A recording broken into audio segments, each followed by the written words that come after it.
Good morning, my friends, and welcome to the Breakfast Club. My name's Darren Hancock, and I'll be your host this morning for live trading ICT concepts on January 25th, 2024.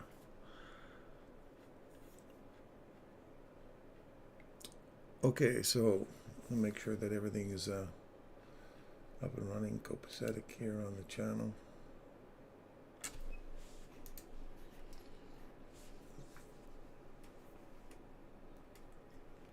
I hope you've all been well, and that you've been watching some ICT stuff in the last few days.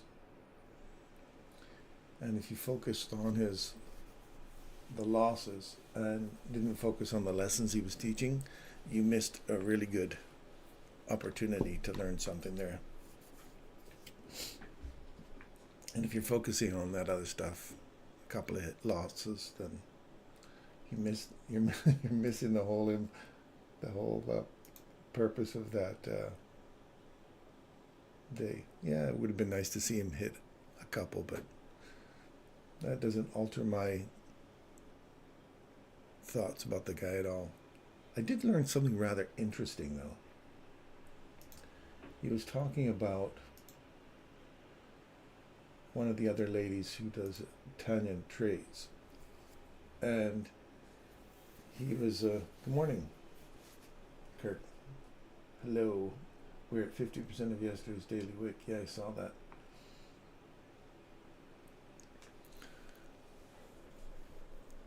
And I think the thing I learned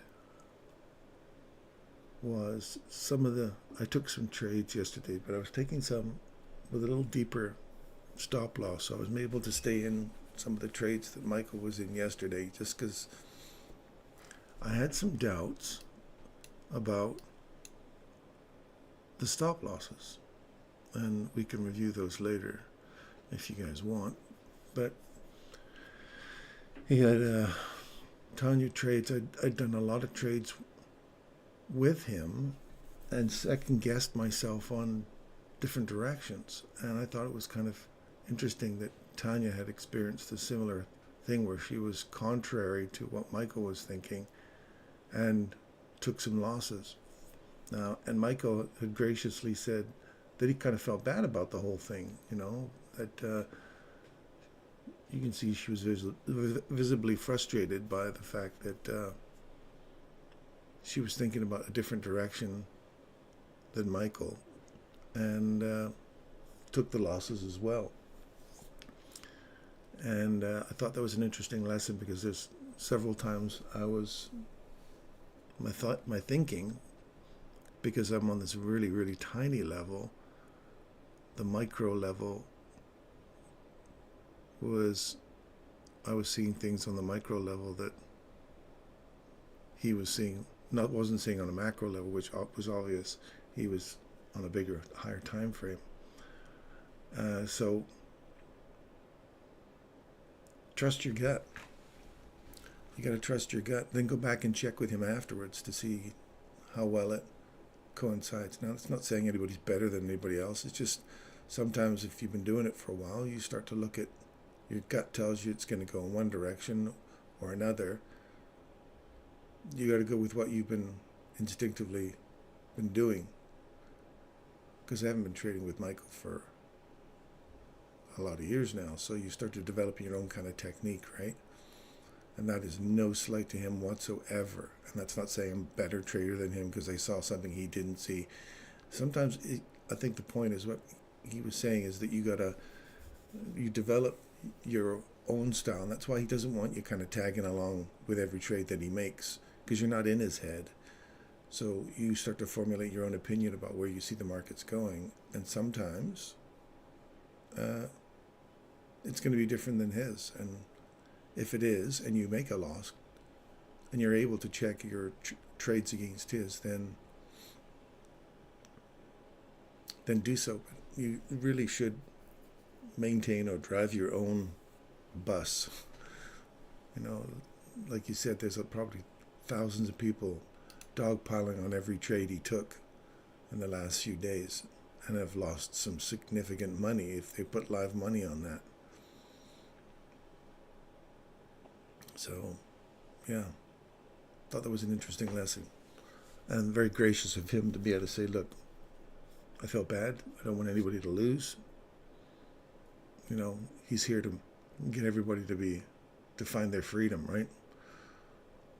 So, yeah, anyway, I thought that was kind of a very gracious thing to say. AB, good morning. How are you, sir? Are you new to our channel?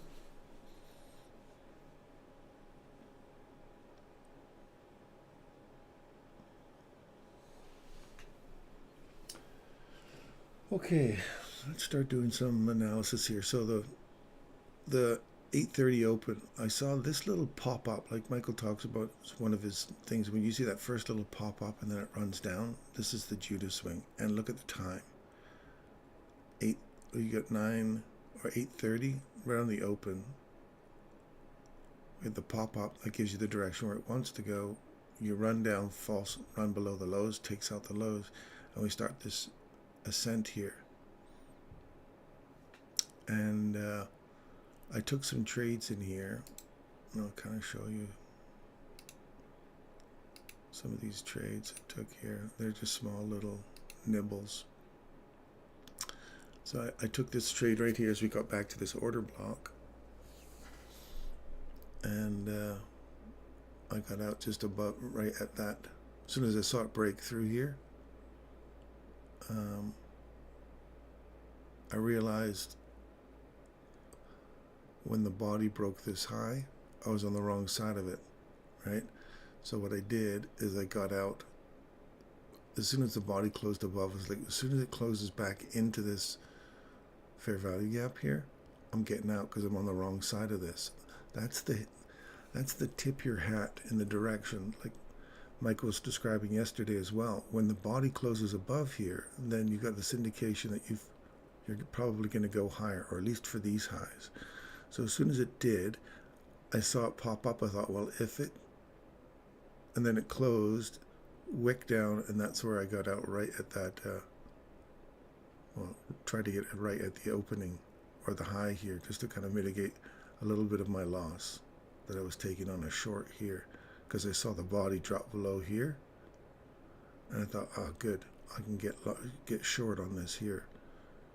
But then it reversed on me. I'll think, okay, so then I decided I'll get long here.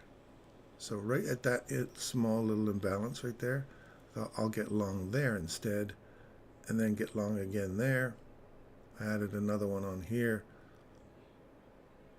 As soon as we started getting above this imbalance again, and then closed it up there.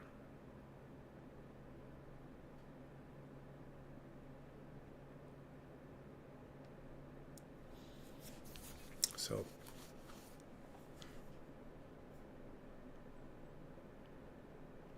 because I started seeing this thing, sorry, I saw the reversal happening here again. Body broke below that BISI, which now becomes an inversion. Once you trade through it, and the body is like, oh, I better get out there. So I got out right down here. Then it's waffling around in here. So now I'm waiting to see how this little small inversion holds price. And we're at 50% of the wick from yesterday. So it either trades to it and through it and continues to the upside. And that's our linchpin area here. So we want to see if this 50%, as you can see right there, that is the 50% mark, and the bodies are totally respecting that right now. So we'll see what happens with the next few minutes.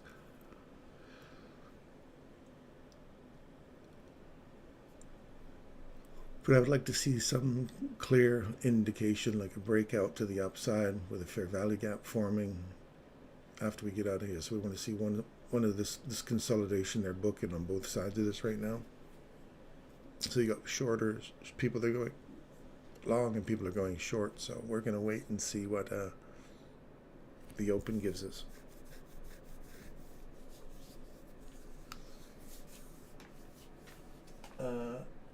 No, Robert's dad. Oh, Robert's dad is here. Are we talking about the Oracle, Robert?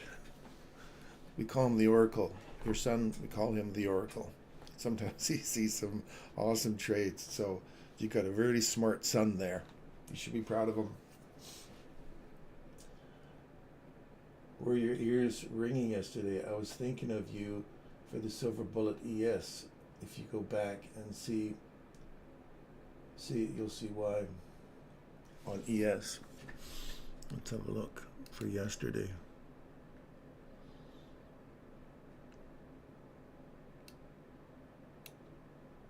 The 24th Silver Bullet.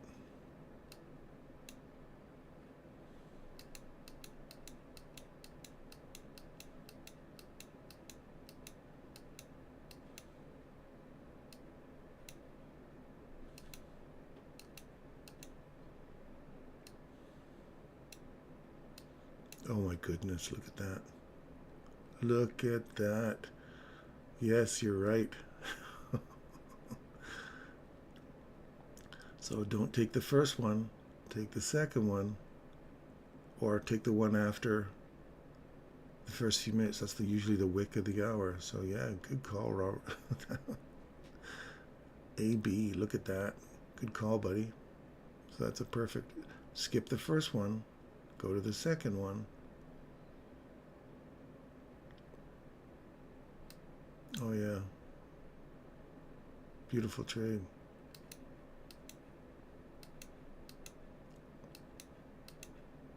I didn't take it. I was totally hooked into what Michael was saying yesterday. Not that it was wrong, but I listened to him and I'm just used to hearing that voice and going, oh, it's so soothing after all these years. Okay, so we finally have a little pop-up there.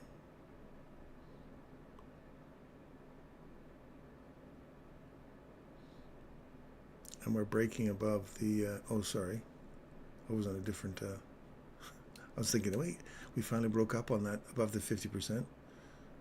So look at this little fair value gap over here, the SIBI, and that breaker.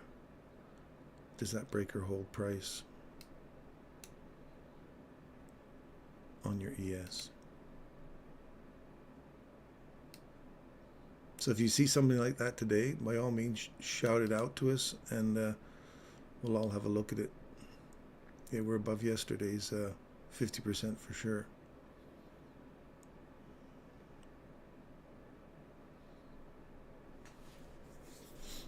So this is what you want to see in the NASDAQ as well. So we want to see this pop up. Fair value gap form. You can pop in there with a partial.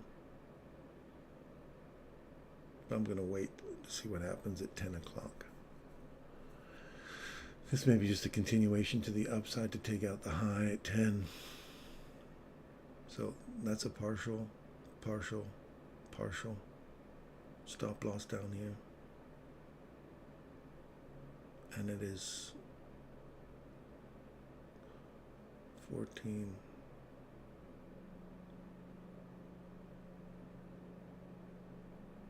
I'd like to see it stay open and actually just come back and tag this old high here.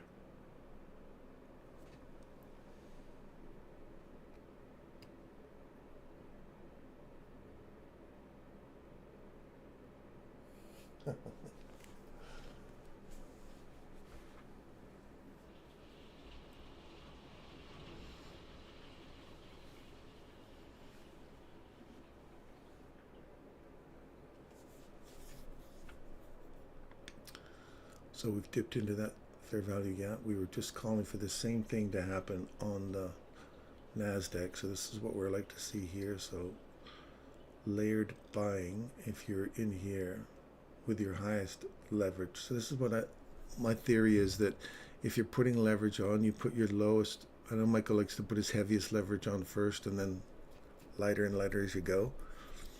If there's a fair value gap here and you think it's going to fill, I like to go light, medium, heavy, stop loss. So if I'm close, my heaviest trade is near my stop loss, so I take the maximum or the minimum hit.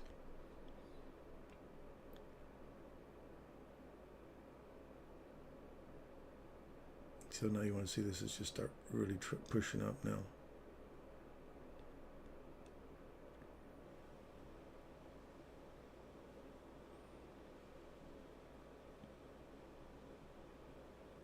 And we didn't quite get the tag of that. So this could be what's referred to as a bull flag forming on the 1 minute for all the retail people out there. Okay, so we might get the tag here. There you go. That's that. That's potentially another entry point. There's the mean threshold. Sorry, the consequent encroachment.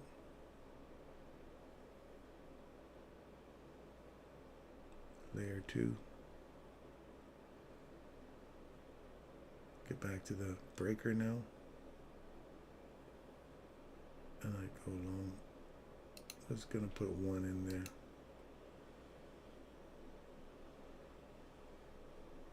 And we'll put our stop loss below here. I don't want to see the whole thing filled, but if it does, then mean threshold's my line in the sand. We start eating through three PD rays in 1 candle, I'm out. I won't even hit my stop loss. I'll close it out before it hits. Unless it rips through so fast I can't get at it.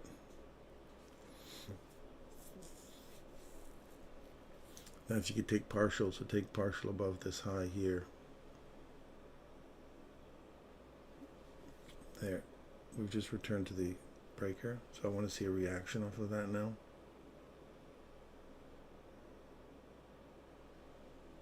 I don't like seeing it sit there like that.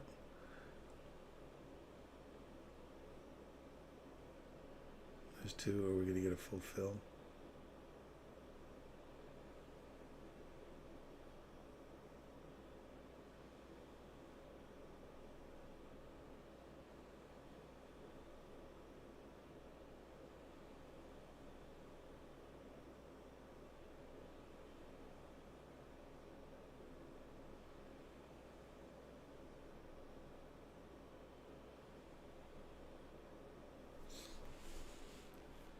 Mr. T, haven't heard from you for a few days. How you doing, buddy?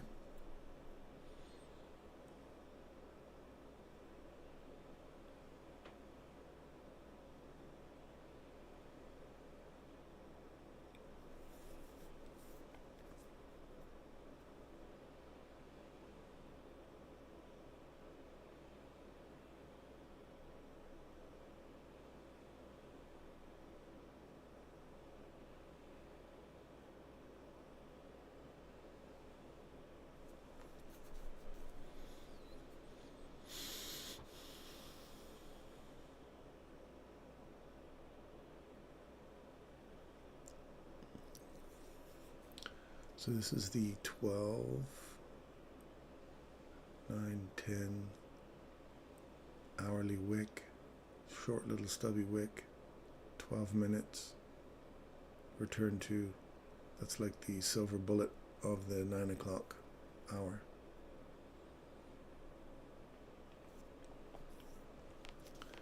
We're in near the threshold of that.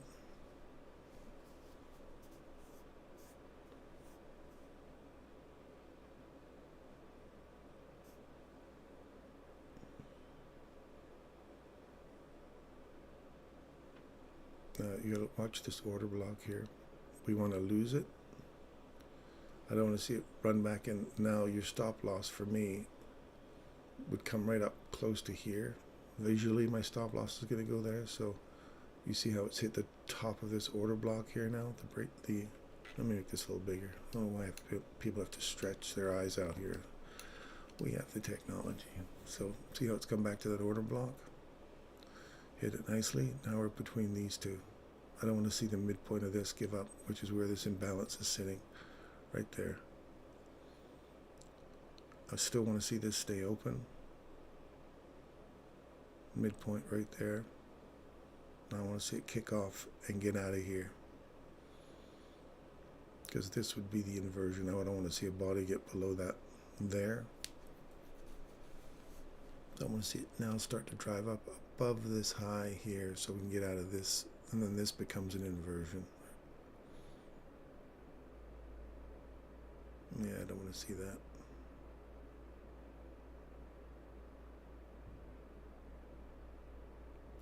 See the body get below the mean threshold?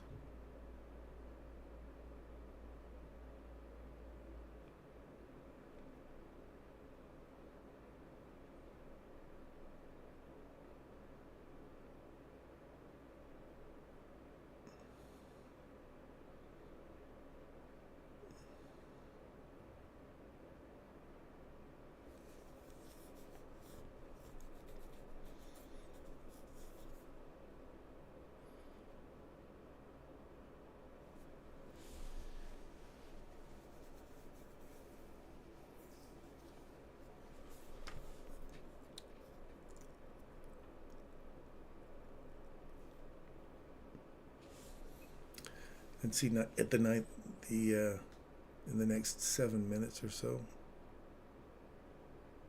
we keep closing below that. I'm going to close that out. Take a $10 hit there. We got this, the open is happening. I thought I'd just get a little something up into here, take that high or something, but the fact that we closed below the mean threshold there, and we're waffling in here right now, we got 9:30 open about to hit. We could get a ripper on the 9 o'clock. It could just start heading up, or it could take this stuff out down here. So, and I'm sitting right in the middle of this little range type thing here, so I'm gonna wait. It'd be nice to see it just come up here just for validity's sake. I like to see it tag that order block.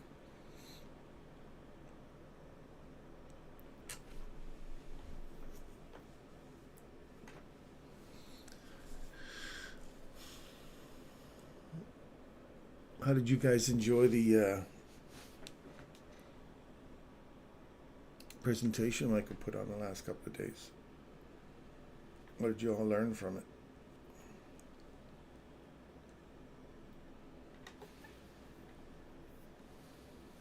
What were some of the good things you got out of Michael's presentation?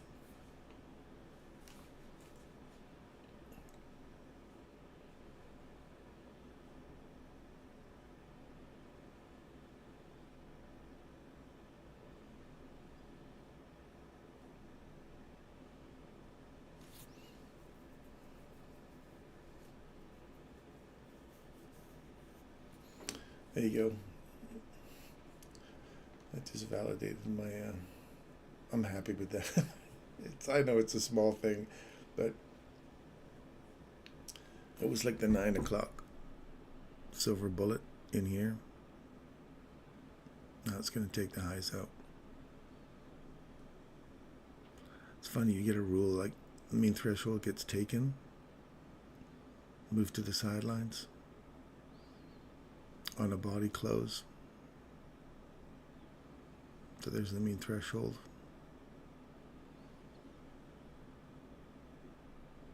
Now we'll see what happens in the next 6 minutes. Now, so that high was taken there, or that mean threshold was taken there. We haven't closed above it yet. So now we're getting back into this candle here and this imbalance. And this is the lowest body down close candle, so look for that imbalance there. There you go. Now it's got its extended PD array, so look down here. So it's run out of arrays on the discount side other than this guy here now. So we've hit the wick, we get the body to hit, fill, and mean threshold. Oh, sorry, and obviously the low. There's the body. See the reaction? Tap it off. Now you got the close. Tap it off. That's in a discount of that little range right there. Mean threshold. Same kind of principle I used here, where I thought it was going to go up. That's the indication for me that it's going to go down. it went back to one more premium array before it went down. So this was a fill of the fair value gap.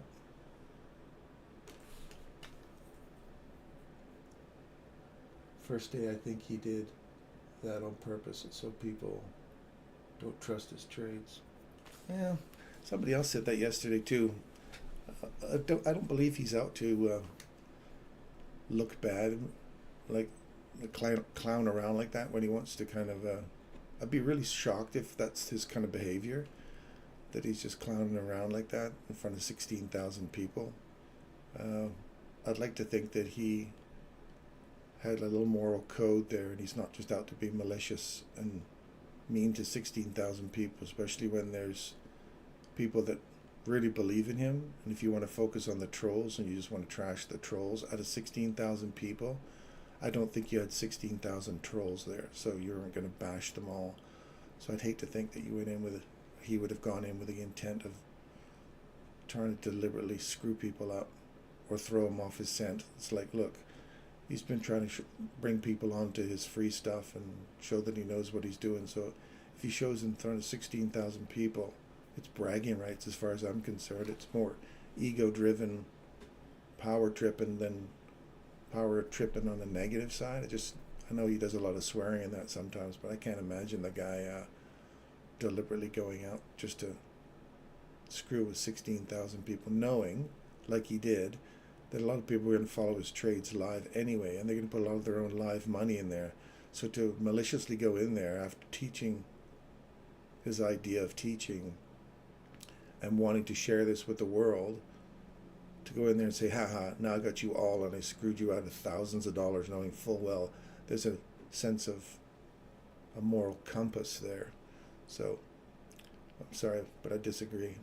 At least in my own mind, I can't prove one way or another, so I'd rather believe something positive of a guy than something I can't prove on the negative side. So that's just the way I'm going to look at it.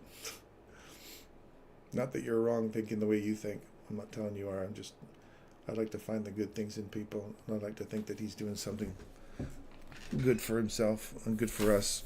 And until I'm proven the opposite, I'll continue to look for the good in people.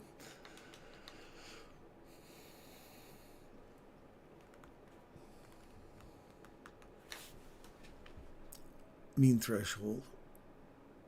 We've already whipped through it once now, so look for highest close candle.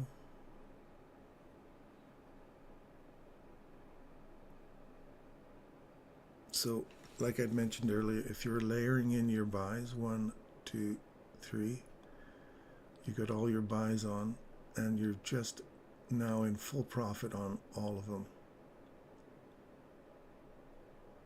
Your lowest, medium, and higher leverage, all in here. So your higher leverage is really paying you dividends at that point.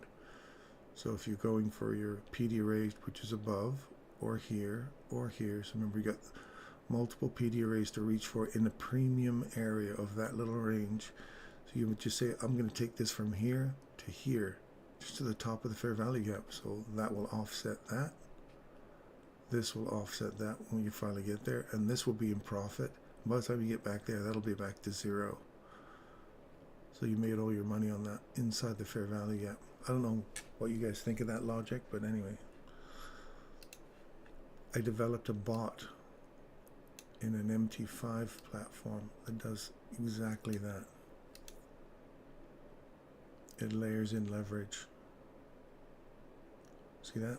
Mean threshold. It opens, and that's what we were concerned about, whether it would come down here first.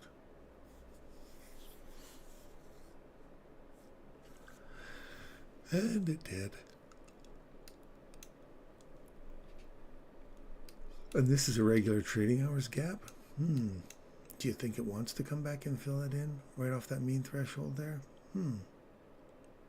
So inversion fair value gap we have now. Another inversion fair value gap. We'll take this bigger one over here.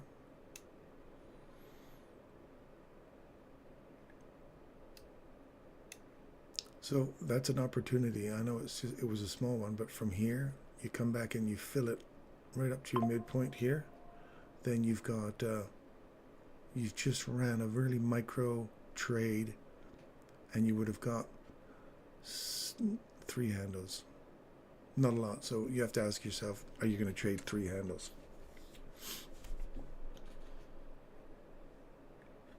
Okay, so right there is a short.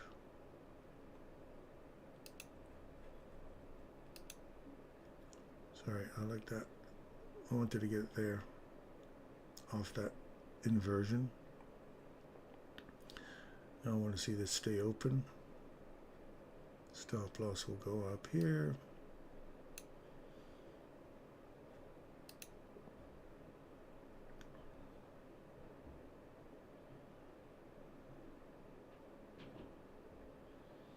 You got this inside this breaker here as well.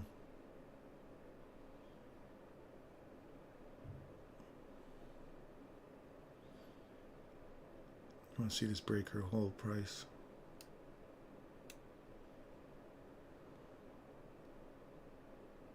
Unless this is just a false run below the low. And then take out the highs.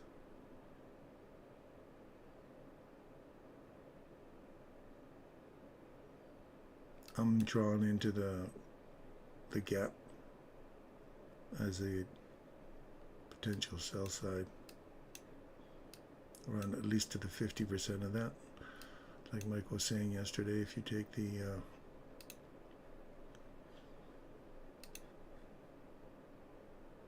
gap high to the gap below,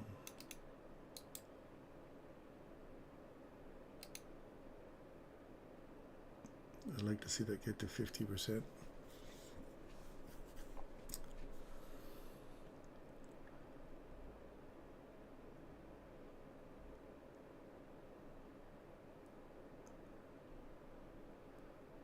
If it closes above the mean threshold of that candle, I will be out because I could be wrong, and we could be running these highs out here.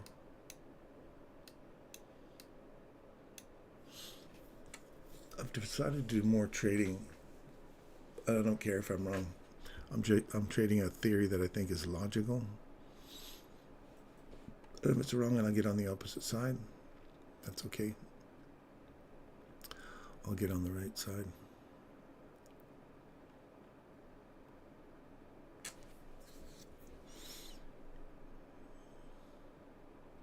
So we're back into that inversion again, mean threshold.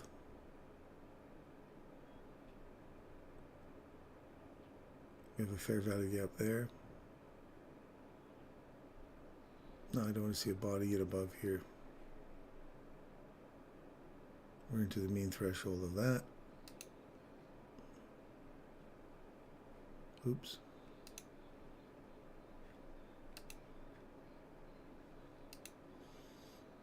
That mean threshold, you want to see it, line in the sand is right there. Literally came to the line in the sand. So if it comes back up here again, I'll close it out.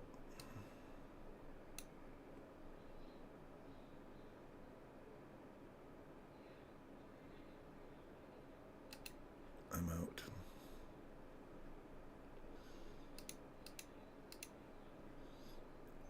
See how that, if it comes back up, revisits that, then we're just taking out the high. So I don't mind being wrong. Now we'll remove that. Try and get on the right side of this now. So we've got an inversion here now.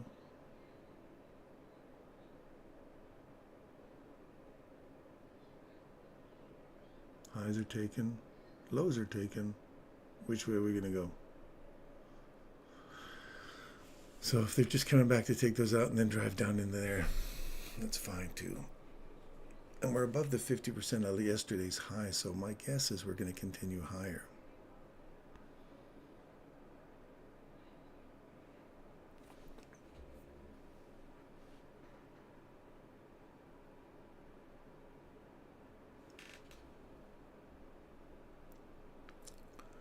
We'll wait for the 10 o'clock now.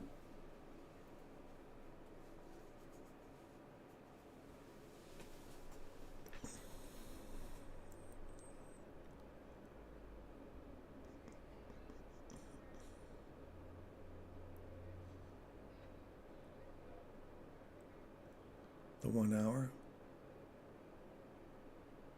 Upside objective is this breaker here.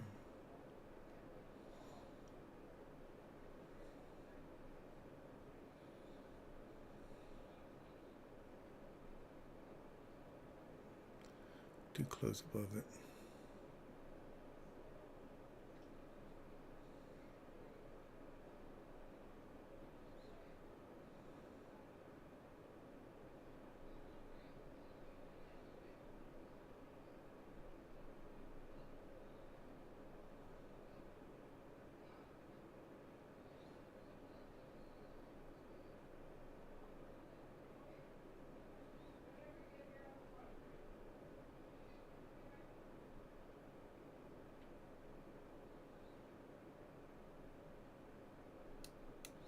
We'll just leave that.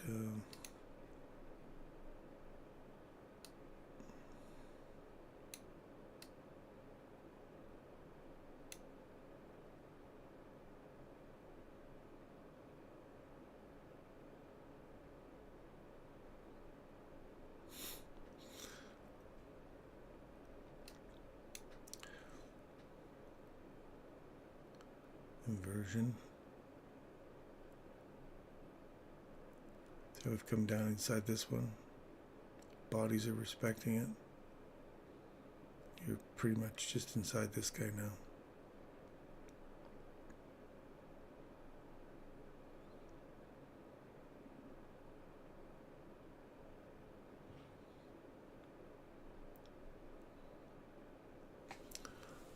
I keep forgetting about the Judas swing. The crazy Ivan. Remember, bottom of the hour, turns back into the 34 to 36 range, 36, 38 sometimes. There's 35, there's 36, and then continue down. Crazy Ivan.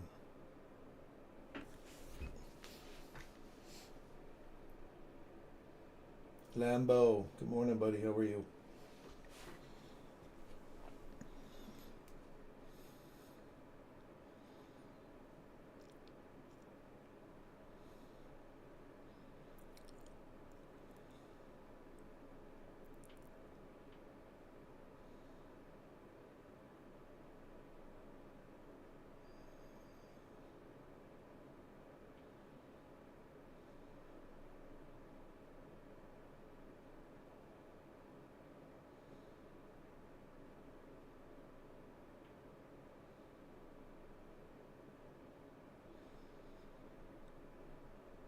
Order block, body, mean threshold.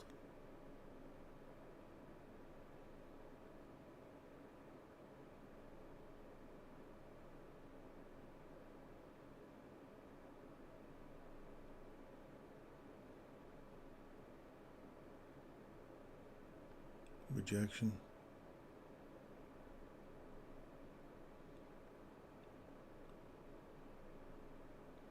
Now you want to see what time is it? Now you want to see a low created here, or swing in the next 4 to 5 minutes. There's a swing point that's going to be created here. So keep your eye on these. Next few minutes, we should see multiple ones. 2. You'll see a swing point. 42. 45. Keep your eyes on those. Derek, my friend, good morning. Love it. No, Darren, no. No drama? Was it? No, Darren, no. I can't see, it's behind the thing. Oh, no drama. It's like, no, Darren, no. I was like, what? What have I done? No drama, Darren. I don't want drama. I don't know about you guys. Have you seen a lot of this stuff that's going on X now? I guess, you know, as a medic, I saw tons of stuff on the streets, right? you get to see a lot of industrial accidents. I've been in big cities and country roads, and I've been in lots of. The only thing I haven't really done paramedicing, and I've actually been a paramedic in a helicopter. I've done on an international airplane. I was called for a call. Well, they called for somebody, and I jumped up. I just thought, hey man, I can get some free air miles out of here, because I know that sometimes I know, terrible. But anyway, my point is this Access has a lot of these crazy videos on there that they are literally snuff films. It's shocking, really. But I find myself watching a lot of them just to think about what it's like to be. When I got to calls, I always go, how the hell did this happen? Now to watch these videos of how people get hurt, and I go, oh, okay, I can see how that whole, putting the mechanism of injury together for us at a call would happen now. I'm shocked that they actually show that stuff on X. And then now the algorithms just says, oh, you like this stuff? I'll send more of this crap to you. There's some crazy stuff on there, man. Back in the day, it was illegal to show snuff films. And there's literally people getting shot, and it's terrible. But that adrenaline side of my brain just goes, yeah, I remember calls like this. Now I just want to be a trader.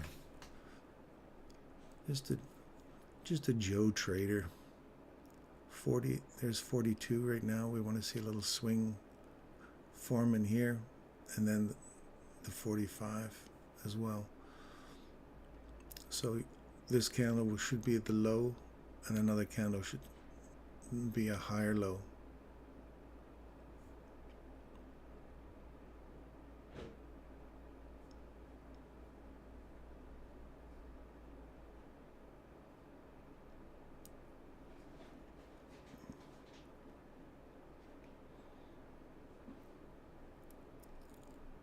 And if it's not this one, it'll be 45.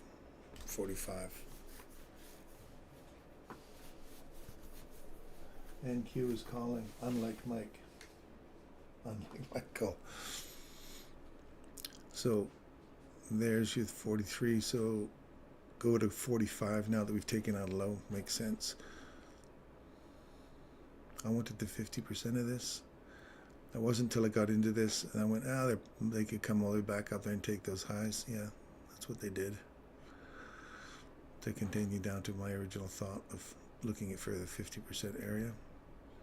Look down over here on the 1 hour chart. See where consolidation. 50% puts us right above that at yesterday's session open, New York open, midnight candle. If we get a full fill back to the order block, mean threshold, stop loss goes down here. But you got another, I wouldn't want to see that mean threshold give up. I'd like to see this whole consolidation. No more than 50% of that get taken, which would be the mean threshold of that candle. That would be at 75% retracement on the gap.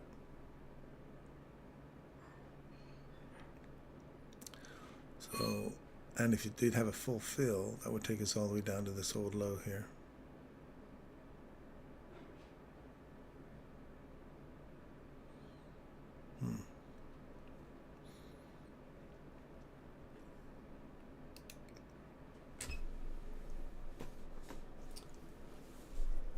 NQ, you say?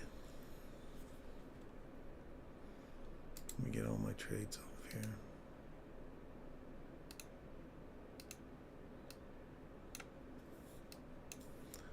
So we have 930.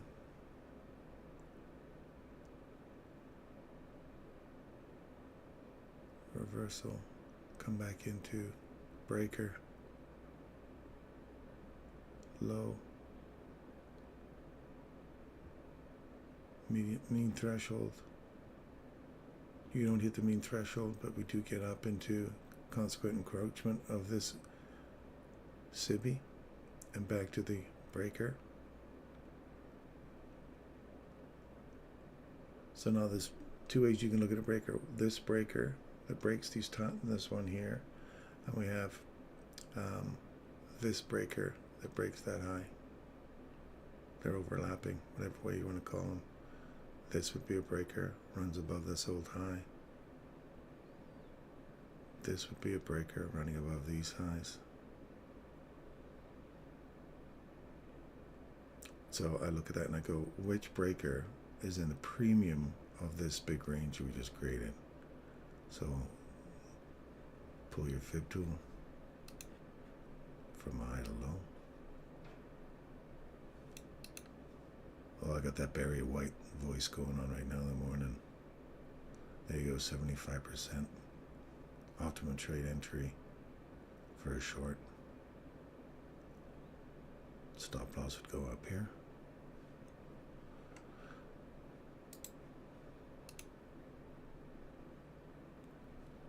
Validate this as an order block here, right there. Come back up inside it. Wick, you don't want to lose more than 50% of the wick. So you're at 50, but you didn't close above 50. You just wicked up multiple times. A new order block, break down below it, come back into the body of it right here. We validated on that candle, so any return now would be here. Good, so next thing you want to see is it return up into the bottom of that. And there's the 46, 45. Did that 45 candle settle? There's 46, 45. There's a swoop, not the opposite side. So there's the 44. 47, 48 should be another one. 50, 52. 50, 52, 55, 58. Those are potential swing points. So now you've taken out the low. Return to a premium portion of this little range that's created in here. What PD array sits up in a premium portion of that little range? You got imbalance sitting right here, and you got a fair value gap sitting right there. And we have a big ass breaker that takes out these highs here. Well, this high here at least. So now we're trading back into it. Mean threshold of that, which is also coincides with bottom of the inversion fair value gap, imbalance, premium, discount. So you want to see it aim for up in here and that array right there. And bounce off of this thing one more time if you're going to continue on the downside.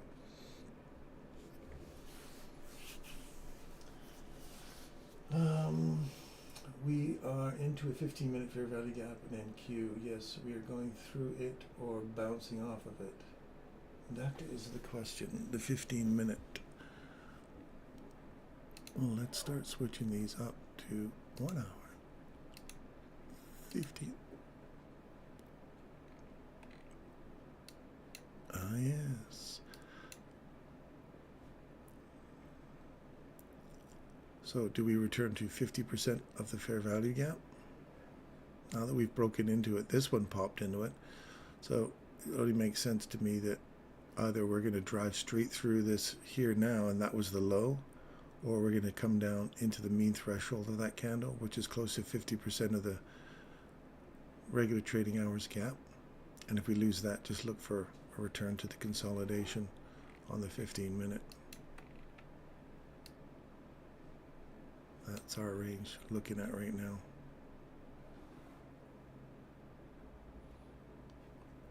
Let me just clear this stuff off of here. Yep.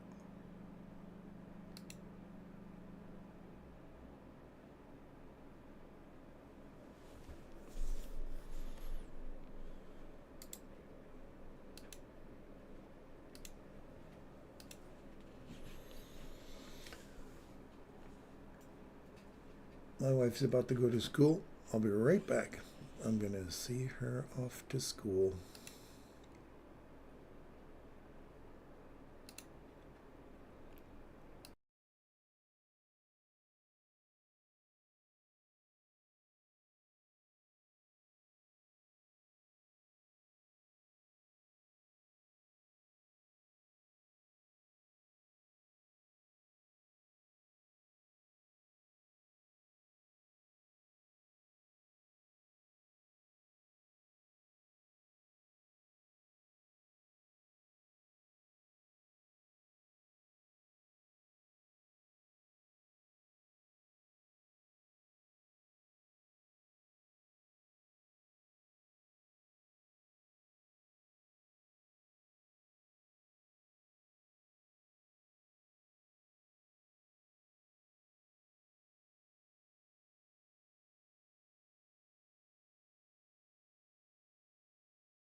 All right, we're back. Sorry about that. Yusuf Maktar. Pleasure to see you, Yusuf. All right, let's see what we got here. Look for that upside there. Coming up for 4 minutes. We're going to come back to here, roll over, take the lows. We're inside this range, so we're nearing the premium of this hourly range here. So we're going to take the highs for 10 with a big bold candle, fair value gap, off we go. I know, that's just one theory. Fill that fair value gap, roll over, come back down, order block.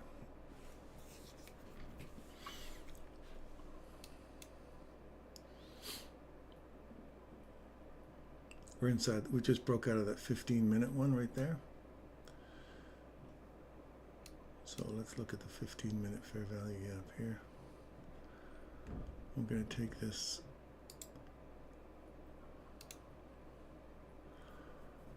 off here. Let's put a 15-minute.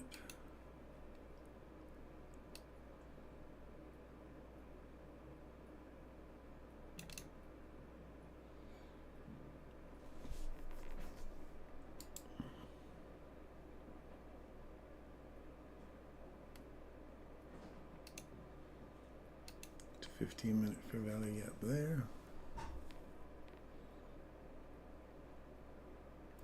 So how that inside that 1 minute fair value gap here, that inversion, look at how well we've worked the inside of that thing already.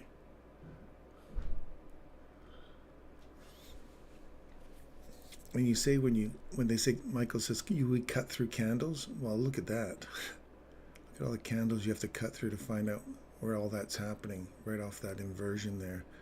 We're just working the crap out of it.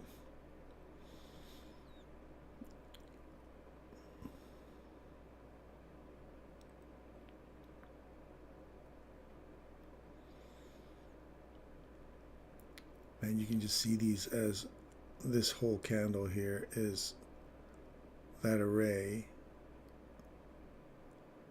hasn't even been, oh, it was validated right there. So you're working the mean threshold, the rejection block, and whatever the low is there.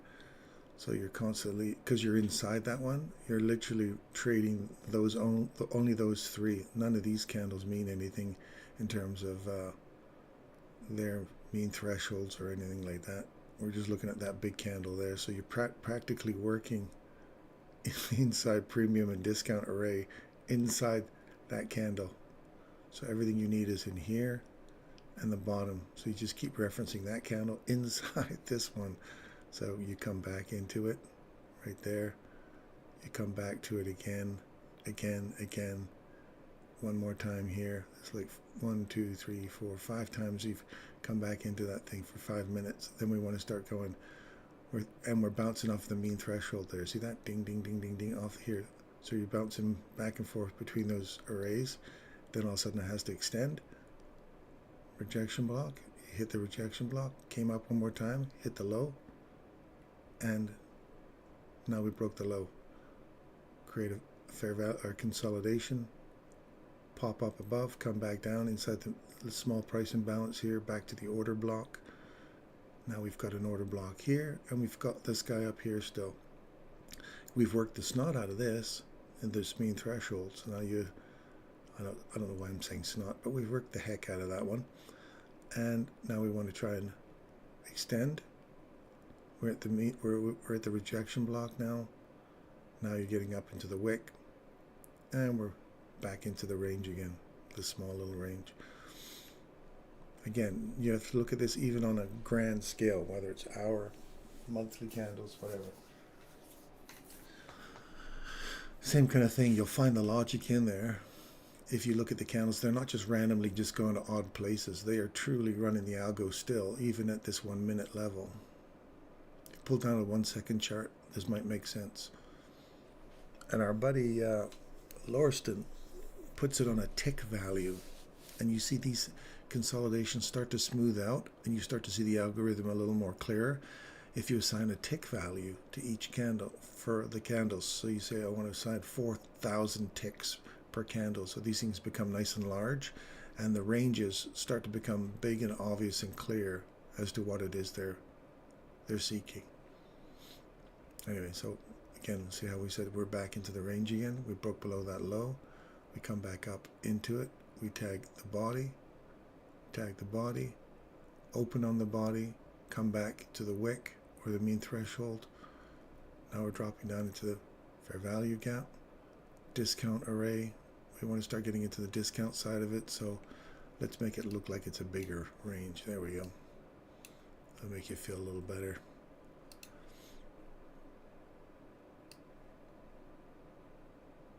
Equal lows down here still.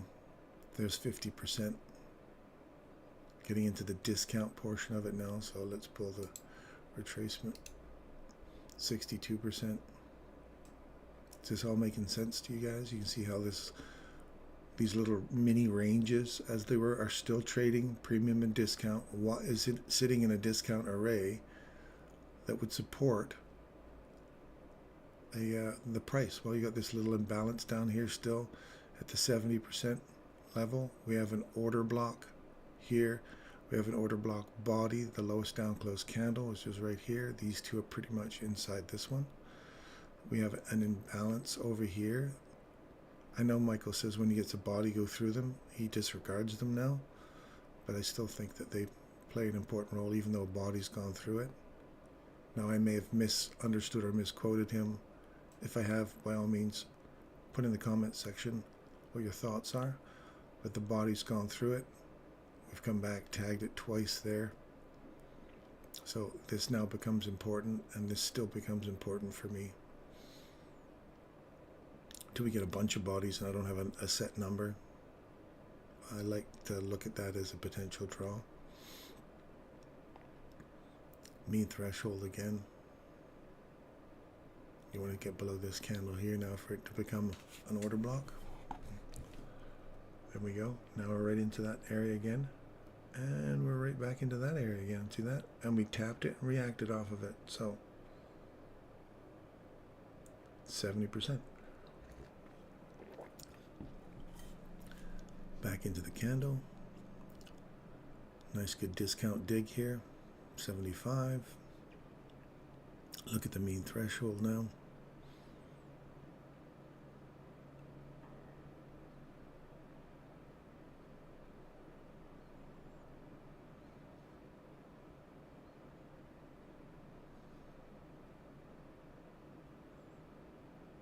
There's your mean threshold. So now see what kind of reaction we get off of this. It's the fact that it's holding there tells me it's going to pop through. See that?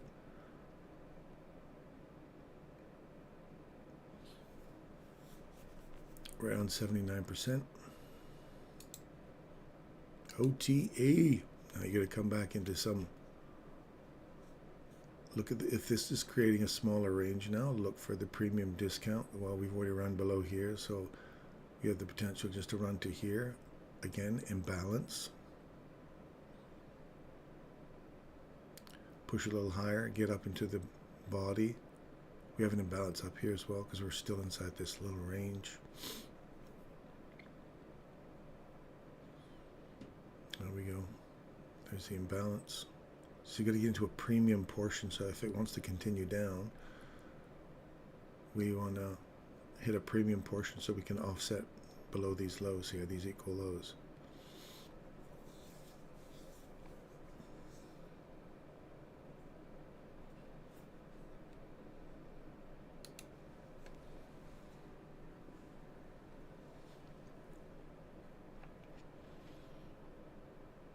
Look for the mean threshold of this candle once again, and that breaker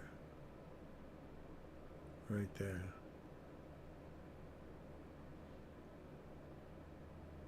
There's the body. So now we're in a premium again.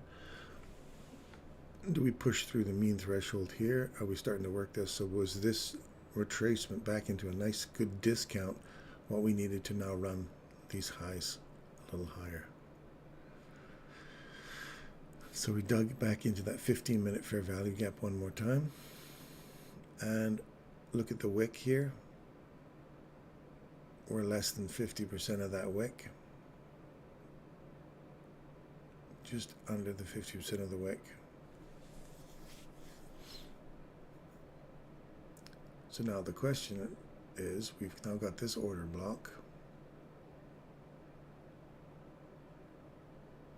Keeping these guys in mind. Now that we've traded 1-2 times through it, maybe we'll see if there's still an area of sensitivity here. So you just kind of watch price action at that point. There's the high of it. Let's look at the low of it. And do we close in the mean threshold of this candle?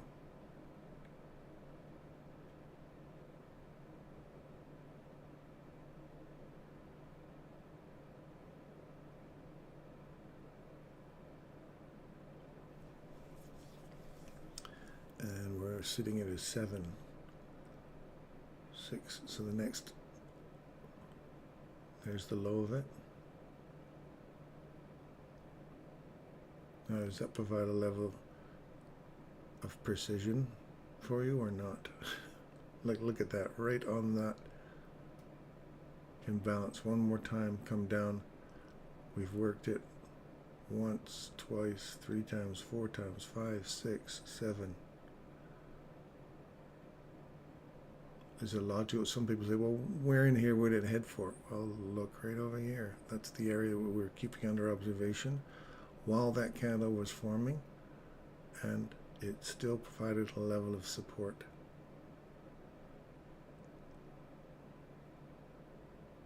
We're running out of arrays here now. We've got to start extending higher. We're running out of these wicks. 50% of the wick. Now, rejection block. Start taking out these lows and getting back into this. See that mean threshold of that up close candle right there? We're right off of the middle of it, also inside that midpoint of that 1 minute chart still. I'm going to pull that right out there. We'll put that, call that as a 1 minute inversion.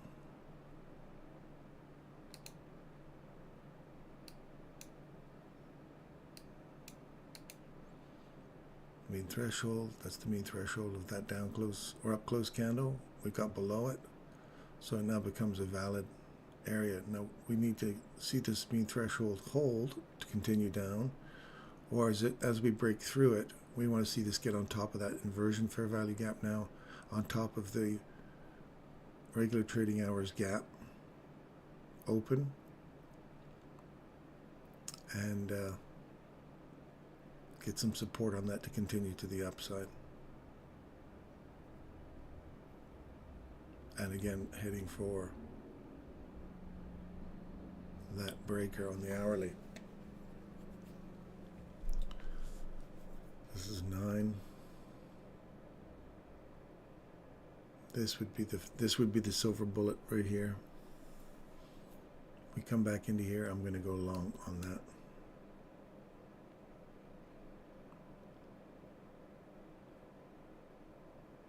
Nothing in here for 10.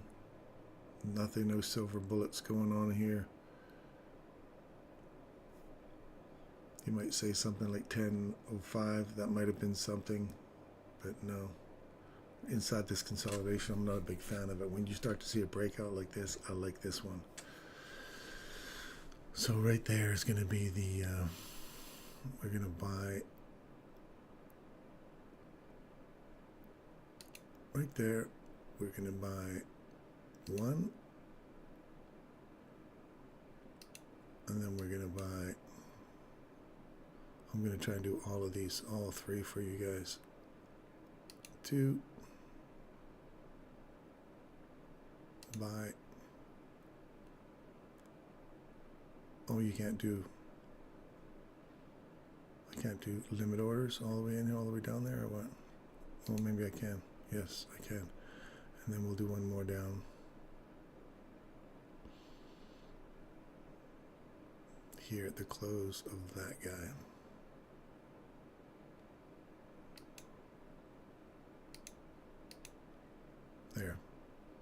That's my potential layered buys for you.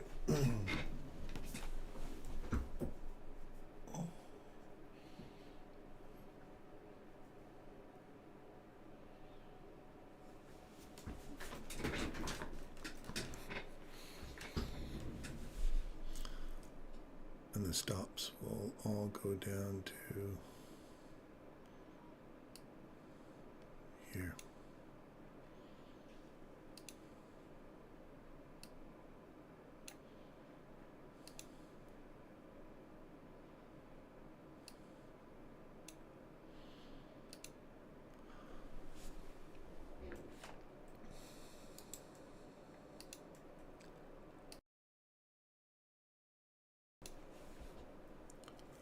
Again, if you're hearing any pauses in your sound, it's because I'm pausing to have a little cough. I'm drinking my coffee, so it really gets the back of my throat going.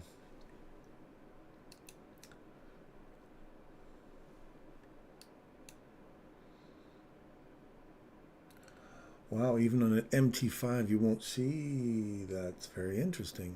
You won't see this entry on an MT5 right now. They're all full. There is no fair value gap except way down here.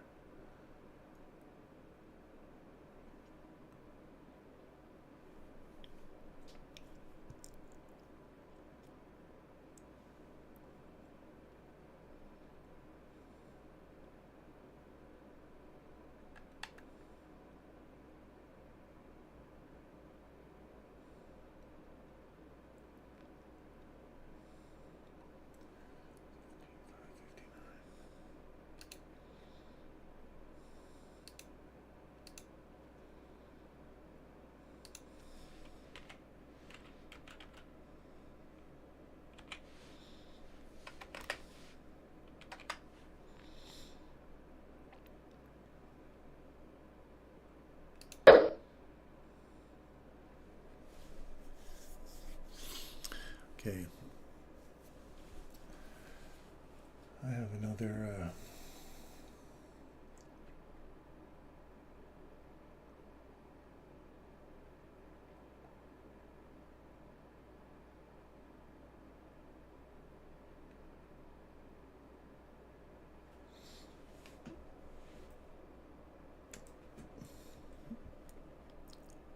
I have a trade set up for my live account too. But we're just demo balling it here, and we'll see if that silver bullet one comes into play. See how we're getting a reaction off the top of this inversion fair value gap now. And we may not get this. If this stays open and we don't get a retrace or a retouch to it, a nice little drive down to the bottom of this one more time will get us into our, and then just pull back with a big wick.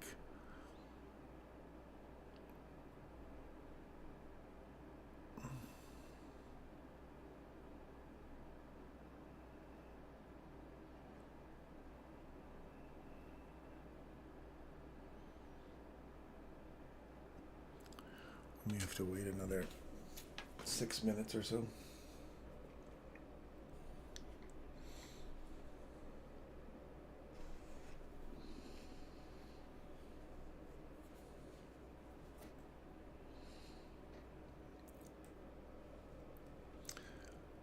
Getting a reaction off the top. We had mentioned, like I mentioned earlier, you might see a reaction off the top of the regular trading hours gap, and that's see the bodies all reacting off of that. We also have a reaction off the 1 minute as well. So you see the wicks are tagging that, but the bodies are tagging the top of the regular trading hour gap. So area sensitivity there, I like that. It looks like a level of support. But we're going to try and go for a silver bullet today. That would be a level of opportunity to run up. But I want a discount. In that little range, I want a discount back in here. Even though that's a potential entry.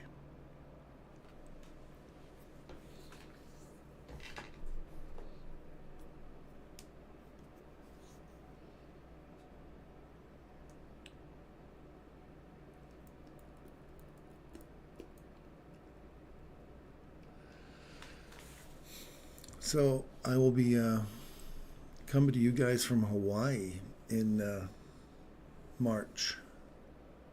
I'm heading to Hawaii. And I'm going to see if I can do the show in Hawaii. I'll even put on my camera. If I get up to 500 people, I'll put the camera on. You'll start seeing my mug, and I'll start. I'll show you guys around where I'm at for the day. I'll be going there for about a week.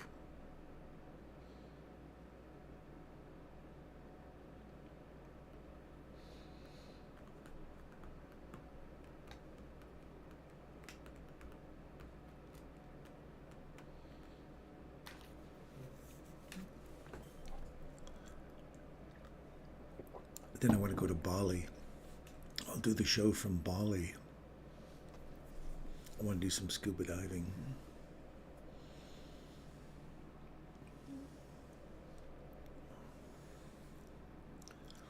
So you can see how it would still be permissible for this to dip down into our inversion fair value gap on the 1 minute. If we just had a quick wick down here, grab us an opportunity to get long. Right now you can see a lot of support happening on top of that regular trading hours gap and the 1 minute inversion.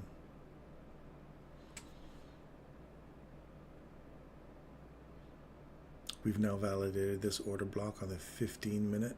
We've come off of that regular trading hours, the fair value gap on the 15 minute here. We've tapped it again, come off of that, validated this as an order block. We've come back to the open, just tagged the open. Now you'd like to see if it decides to, in the next 15 minutes, run down one more time and tag that, even the mean threshold of that candle. That'll get us in at least 2 trades.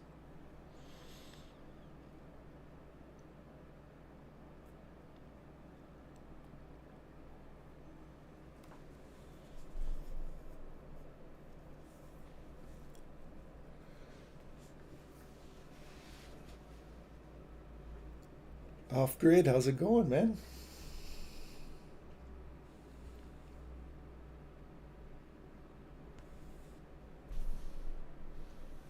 Come on, give us a drive down in there now. Give us our silver bullets.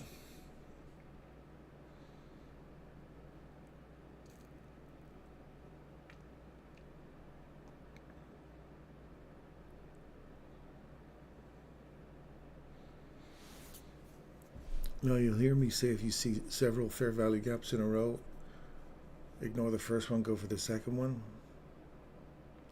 I like them to be closer, like the wicks, like would be here and here, would be finishing off, so they're relatively close. The further they are apart, the less valid that becomes. And again, that's an eye preference. I don't have an absolute measurement for you. I think it's something to do with, I look at the range and I go premium and discount. If there's a discount one, run for the discount versus the premium. Like if you're up in the premium here, you want it to get through that one and down into the next one. So if I take a fib from here to here, sorry, you're getting a lot of lipstick on this pig here. Oops. So 50% puts us right here, right on the mean threshold. And we almost came back and tagged it. 62% gives us both fills of that. And 70% will give us a full fill on the last one in terms of that little imbalance sitting right there. And there's a little tiny piece right here. So we want when you're in this premium discount range, you want a discount so you can sell it at a premium. Stop losses are pretty tight. Now we've extended this past. If we don't get this, so we're getting up into that candles, that breaker's low now. We're just going to tag it, so watch that. Then the reversal, you may get all the way down into here. There, see the body's respecting it? Not anymore. So we'll see what this candle closes on it for 1 minute.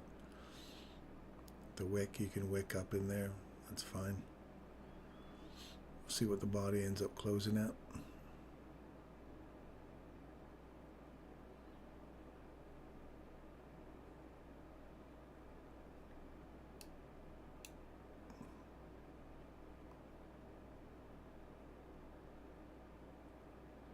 $62% will bring us right back into here.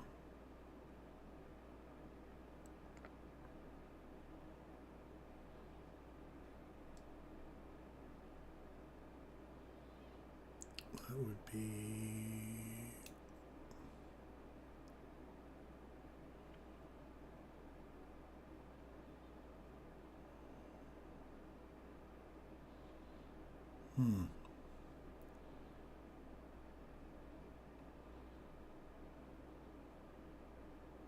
nope. It's running right through here. Look at the body now.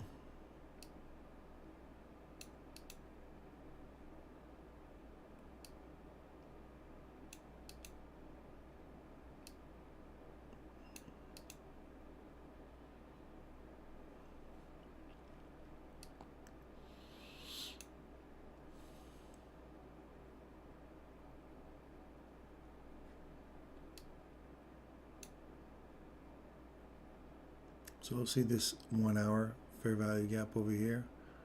We're eating through it. So now we need to see that close above that fair value gap. Let's put a line over there on that.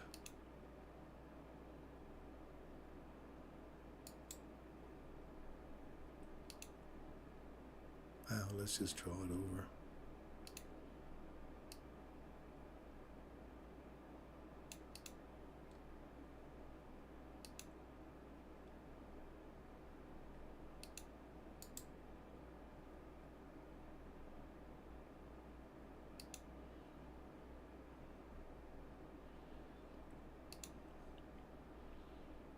We'll see how that one in the next hour where that closes.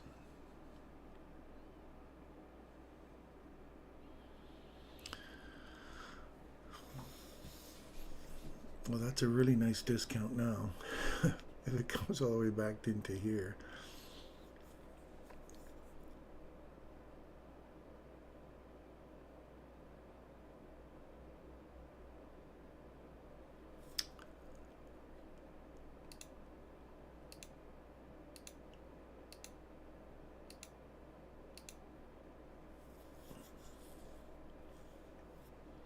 So, just so you can see here, and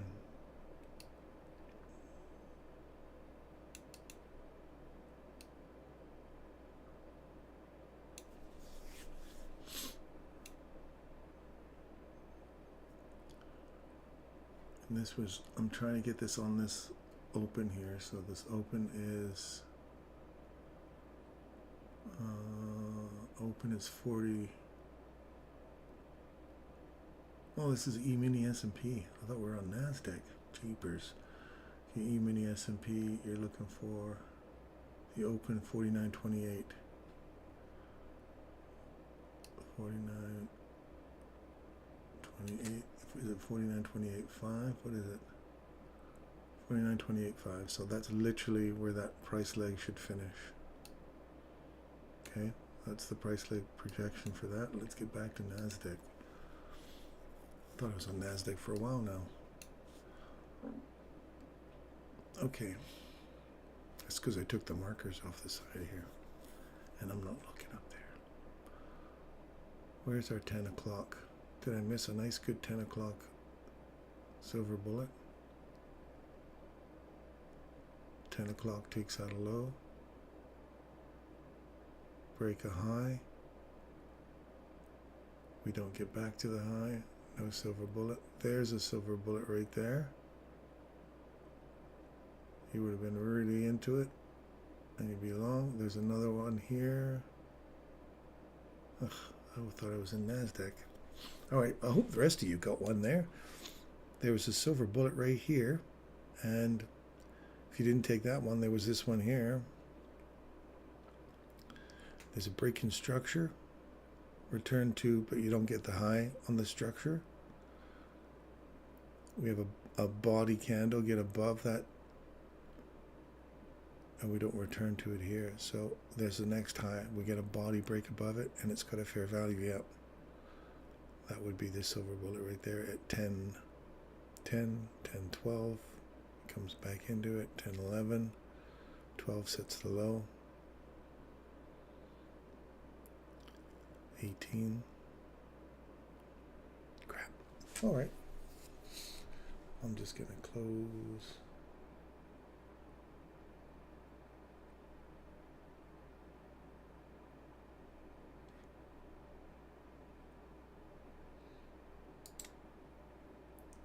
Close that out. It didn't come back there. Did you guys catch one there?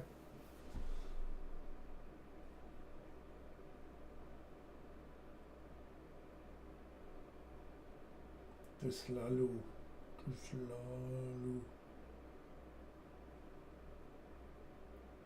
You got it? Excellent. Excellent, excellent. That's clearly on the wrong chart. Well, so now that you, if you catch that for, you know, if you would have caught the first one there, you would have had a 92, 85, so almost a 10 handle drawdown. So you had a 7 handle drawdown, and then you're looking for a run up here on those highs. So 92, well, there you go. There's almost 30 handles, well, more than 30 handles there. There's like 35 handles. Just for that quick little run to that high.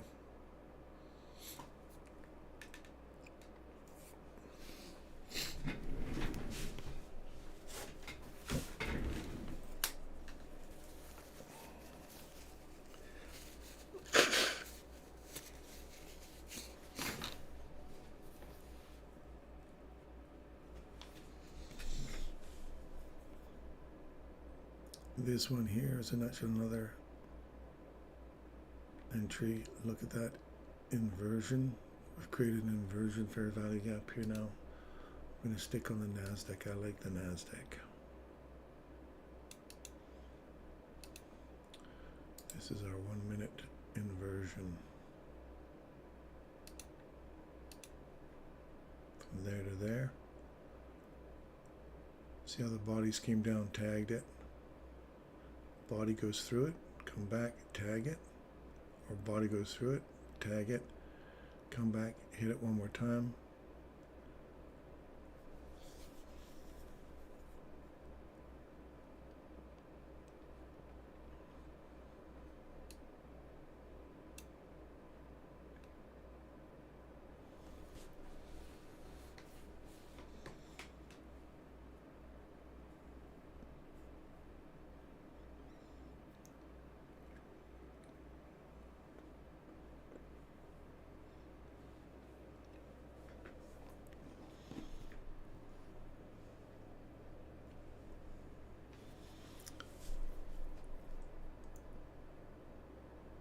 Then you take that high out. Nice. When we are above the 50% of that wick already, see where it closes on the day, but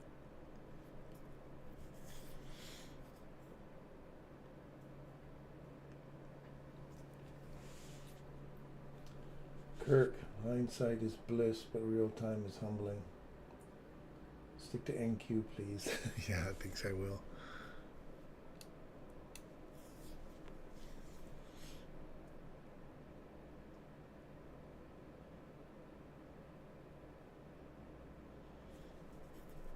think when we're looking at charts very tightly like this off of each candle and what we're expecting to see, and we're remembering time, then that's the problem when you jump around between charts. You miss an opportunity like that right at a precise time we're expecting a fair value gap to form after taking out a low at 10 o'clock. You wait for the first fair value gap to form after 10 o'clock, especially if you're running in a biased. We got off of a 15-minute. Look at that, 15 or 5-minute mean threshold, came all the way back in, filled to the breaker, hit the breaker, and then we're off again. Wow, okay. Yeah. Easy to see it now. So we've run these highs. I'd want a discount somewhere in here now. You're looking at this little range here. Get back into the mean threshold of that one more time perhaps, because this really hasn't been worked. That upper 75% or 25%, depending on what direction you're looking at, that lower half's been used. Upper half, you got 75%. If we pull the fib tool on this, and we just go to the quarters.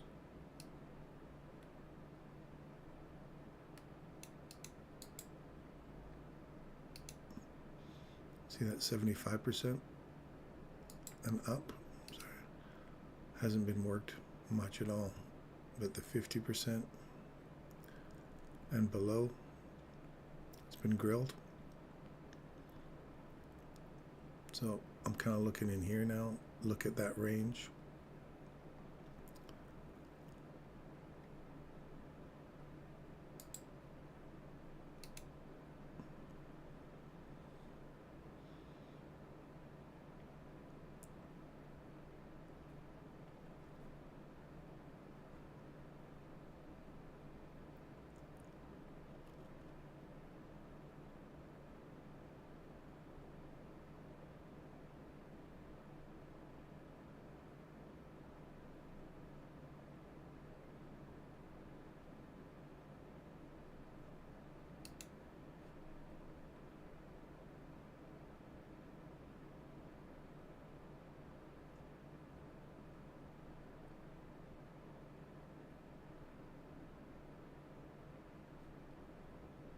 I want it right on there. If you pulled your fib there, that's probably all the way down to the bottom.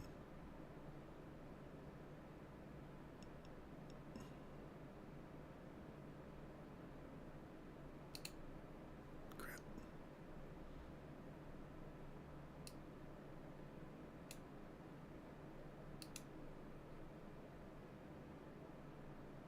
It's a little slow on that. You get the idea.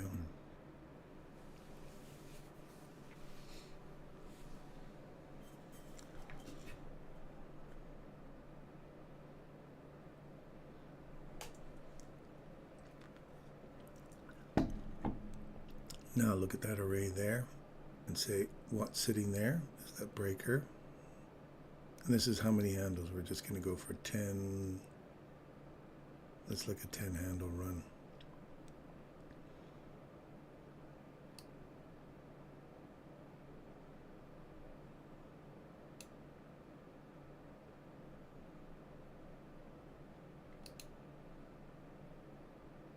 Ooh, that's not good. Yeah, deeper discount in here. I was hoping to catch something in there and just to run back up. It just ran back up into that high right there, and that was it. Or sorry, that low. Gotta be quick with your PD arrays, man. When you're really in tight like this, I was looking for up in here one more time back to that breaker, but didn't. We just got the low, and it just started continuing down. So we'll look at that larger range now. I was hoping to snatch 10 handles out of that.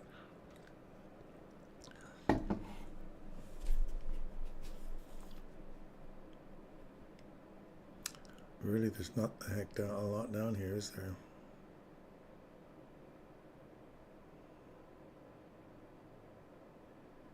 A little tiny thing right here. See what we get off of this.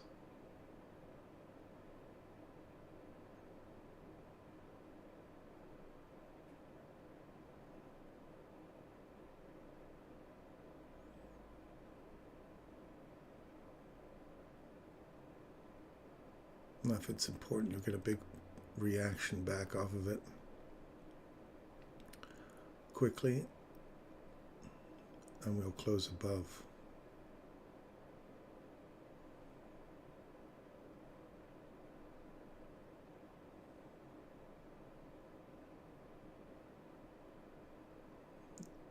So I like to see a nice big kickback like that right off that little tiny area we're looking at there.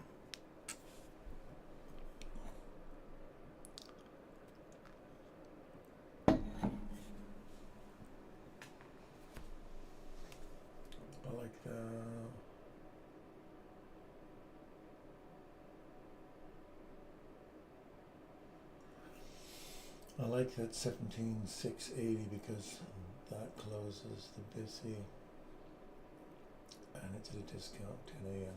10:30.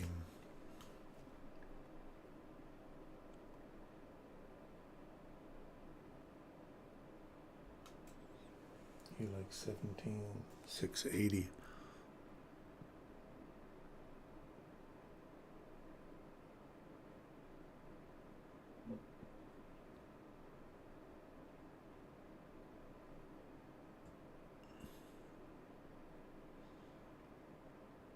Well, we literally watched it come down and tag that little piece right there.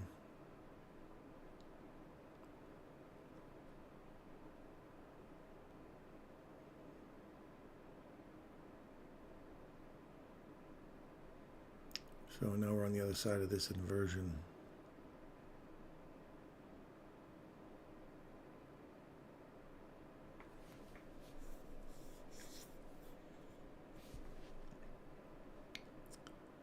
And that becomes, let me get that out of there.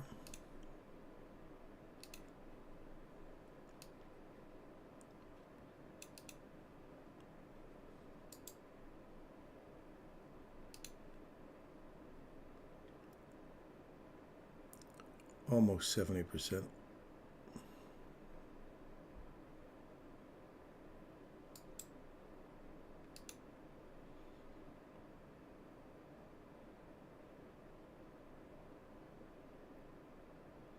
Got another one sitting right in here.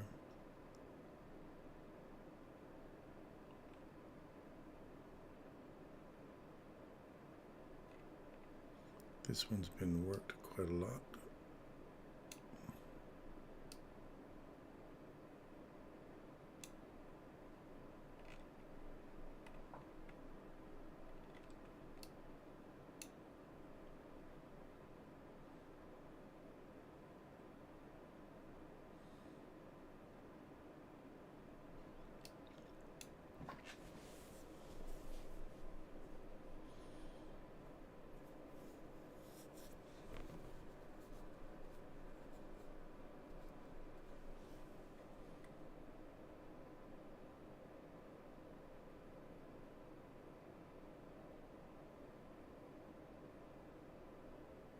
I like the idea that this now starts to come back into a wick, another nice long wick.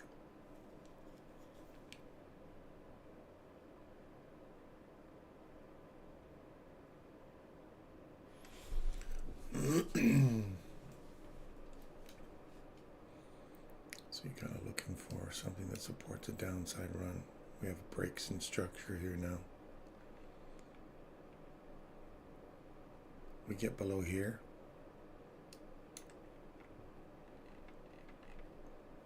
Then we have a potential break in structure. We got this short-term swing, 25% or 50% terminus.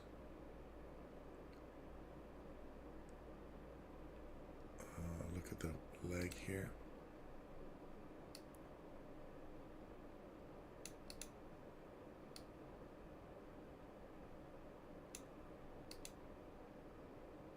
just short of that price leg, taking out those highs. So get back to the original consolidation, price leg that goes down. So if we lose 50% of this leg, then we're looking for further downside. That high takes out that one, so let me look at something here.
Well, now we finally got the return to that breaker I was talking about.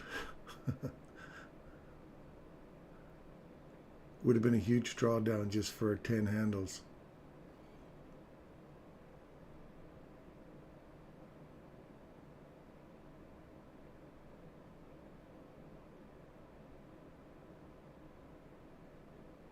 So I'm looking right here. I want to see price right here. Let's see how it reacts off of that candle. We can wick up into it, that body, that breaker right there. But I'm expecting no bodies to close above that line.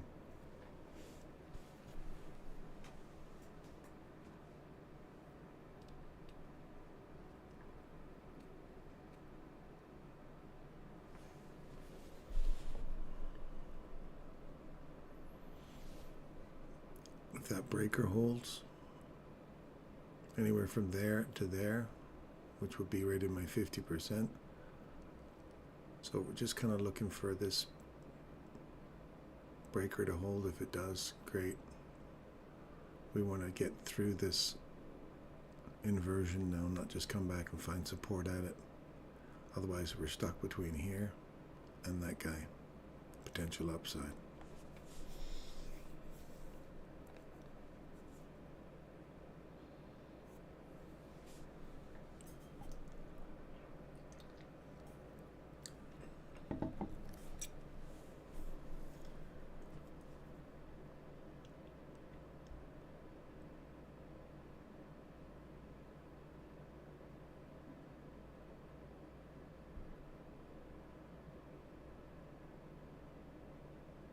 Okay, so keep your eye on that area there.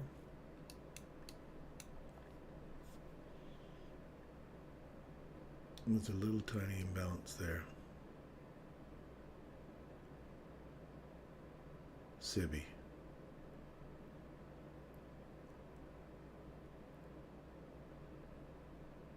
It's one handle.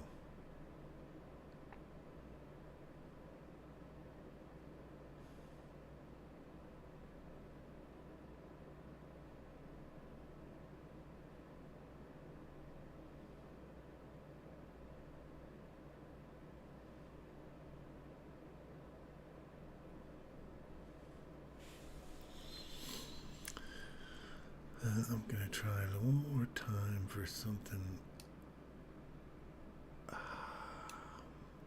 This leg here, then that extension there. From that high to that low, 50% puts us there. I want that one though.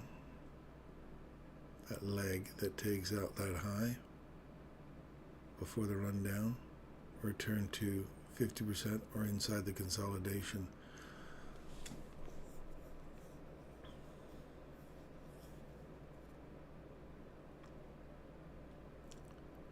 Didn't quite get it. That's going to make me reassess those interim little swings before the big takeout high. Is that the consolidation though, before the run above? I don't want to form fit a logic, but I like the precision of that from high to low, the 50% of that, right on the money, versus the price leg that takes out the high. You take 50% of that to get short. Also breakers in here as well. The bodies of the candles are respecting the body of the breaker.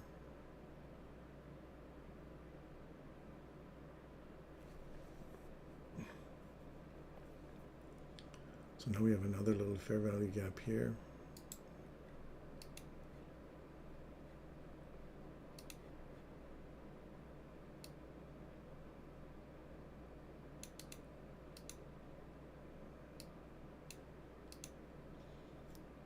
See the body's respecting it.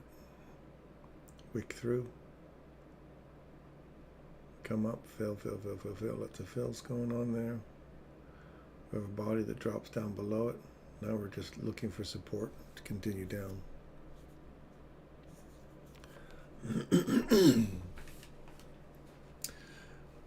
But then I look at something like this and I go, this could be a price leg too. If we blow through here, look at this as a price leg for the next upside. Now, does this make sense that this could be an upside objective? What up here makes sense?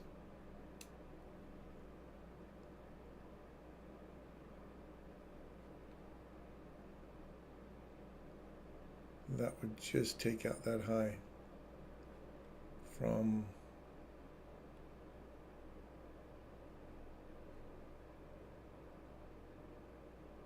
no, it'll be just under the high. So see how the support here, we got bodies below the wicks. Now we're losing bodies down further. So this could be the turn point for a run further down into here.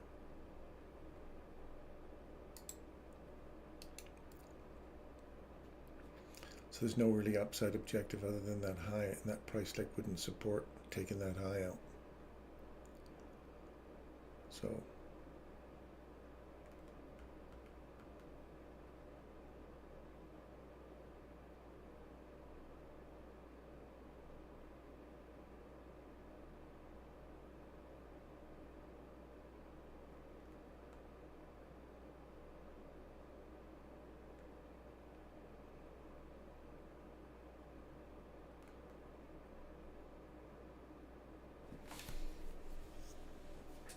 always, oh, we got a new guy. Or a lady, or person. Always. Nice to meet you. Hi, I'm new to the channel. Seen some previous videos, like the way you talk through each candle. Do you think we could be going to yesterday's New York PM high? New York PM high. Yeah, that would be the high from. Come on, unlock that here.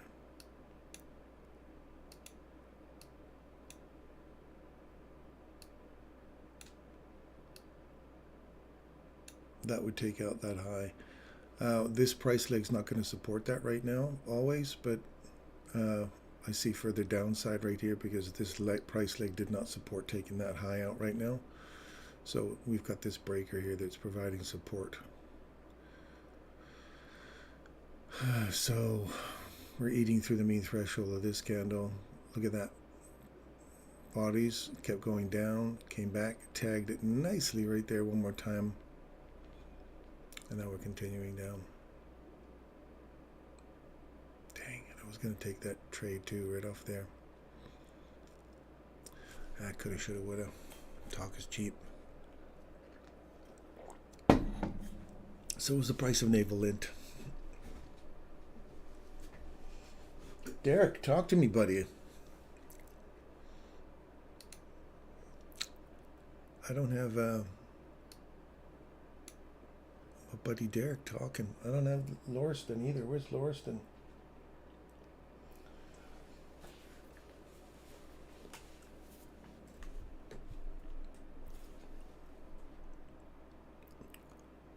We had Kevin for a moment. Kevin was one of the first guys that was in my stream about 6 months ago. He's a corrections officer in New Jersey. And in 2 months, he got a traded account or a funded account just from doing a silver bullet entry. And then he risked a bit on too much on gold one day, and it kind of closed him out. But he moved just nibbling an account. He nibbled the account right up to a funded account, just with only being in Michael's principles for 2 months. Crazy. And we haven't seen him for a while. He's been working a ton of overtime, so I hope he's okay. And if Kevin, if you're seeing these videos after the fact, we miss you, man. Pop in sometime. And Zorro. Remember Zorro back in the day? Back in the day, like 6 months ago. Zorro was another guy from England. I remember he popped in for a little bit. It's a little tougher for those guys over there, I think. Well, it shouldn't be. Our time here in Canada is coming up for 9 o'clock a.m. in Canada time right now. So they're 7 hours ahead of us in England. So they're in the afternoon. They're in lunch hour, unless he's working. Anyway, look at this next price leg down.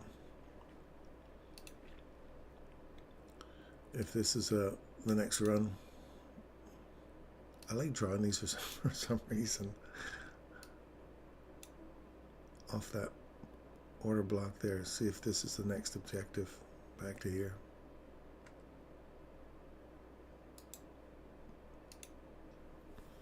I don't want to crowd up your charts too much, but look for that low there now.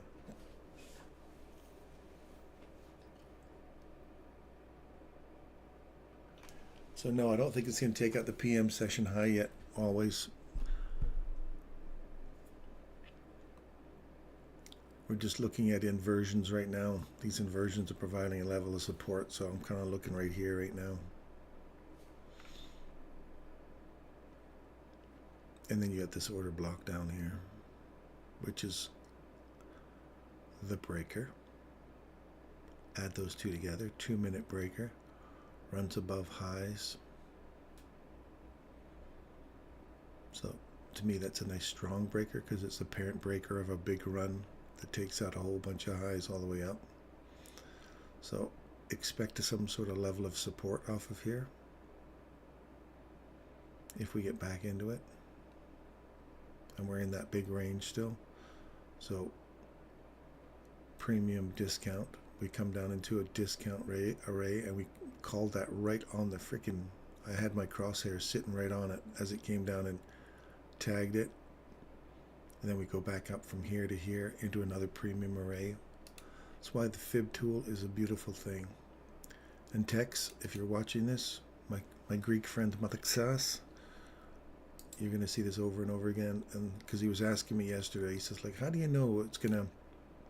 These are all fine and dandy looking back in the past, but how do you know, how can you be a reasonable predictor of what's going on in the future? Well, like we have here, once that little range is... the swing point has been set, then you pull your fib tool there and say, look at 50%, then look at 62, 70, 75% retracement, and start asking yourself what array, and now we could say, well, if you started pulling it from here, you say, well, that's the array I'm aiming for. Well, it's in a discount portion of here, so is that the one you want to reach for? Or do you want to look for a higher array right in here? See, that's a premium discount when you split the 50.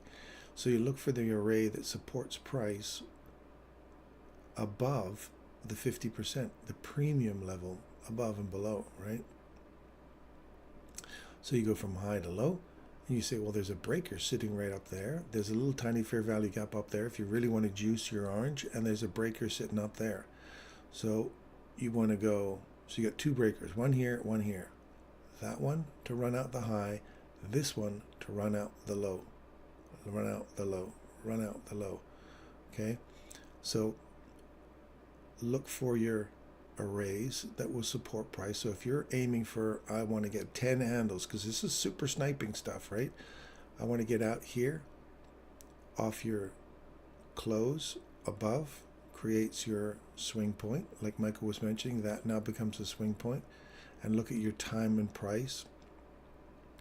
So if you open up here, stop loss here, again, not saying that that's what you would do, but if you decided to trade every swing at specific times, and you're aiming for the premium array again, and that looked good for you, above 50% or 62%, you could take that and say, this inversion fair value gap bothers me. I like the lows, but anyway, those are your, what I'm pointing at is, here's your range. Look for your premium. So do the same thing again, from here to here. And let's pull it from that direction. From there to there, and you say, if I'm keying off of this breaker here, and I do find support. So how do I find support? We look for this level to be supported on price. So we have a swing point.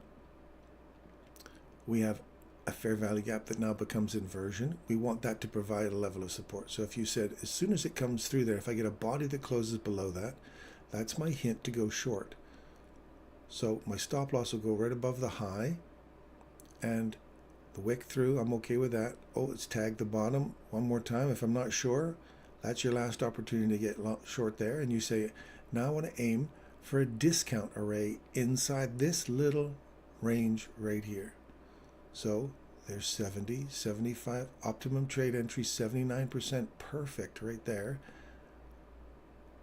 So if that's your entry, there's 17 or 716 down to a discount array. Let's say you went to 62% retracement only. 716, there's a little tiny imbalance right there too. And yes, that does mean something, as you can see here. 716, what was that one? Yeah, 716 down to 69. So you got 26 handles there, 25 handles from there to there, just super sniping. You got another swing point from here to here.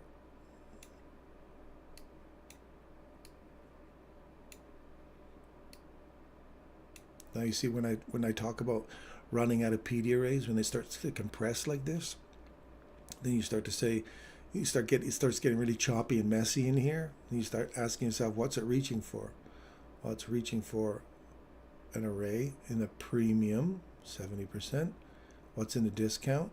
Down here, this order block.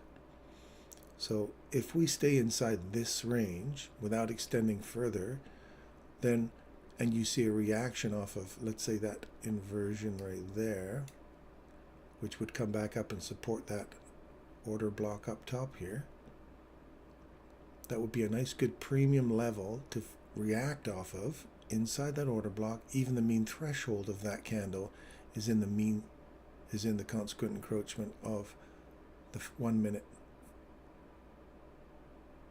inversion. If it comes up to a premium, look for a discount array, which is down here. And if it doesn't, that just gives you your high rate off of this order block. Then you're down into this smaller range. So you can see how we're compressing. We're running out of arrays now. See how we hit that, reacted off of it inside of fair value gap. So now it has to say, now what do I have to do? On the 1 second chart, they're filling out all theirs, and now we have to spool into a different, outside this range here, or run to the rejection blocks, the wicks, all those other arrays, the finite details that we talk about in Michael's work as well. There's the body. Then you got the mean threshold. Oh, you can see the mean threshold's almost been hit. And then you want to see the rejection, then halfway through the wick, blah, blah, blah, and then start aiming for down here. So we said that the price leg would be a run down into here. That original price leg I had mentioned. I saw this one. Which one was it? This one. That one there, was it not? Anyway, that was our objective was down here.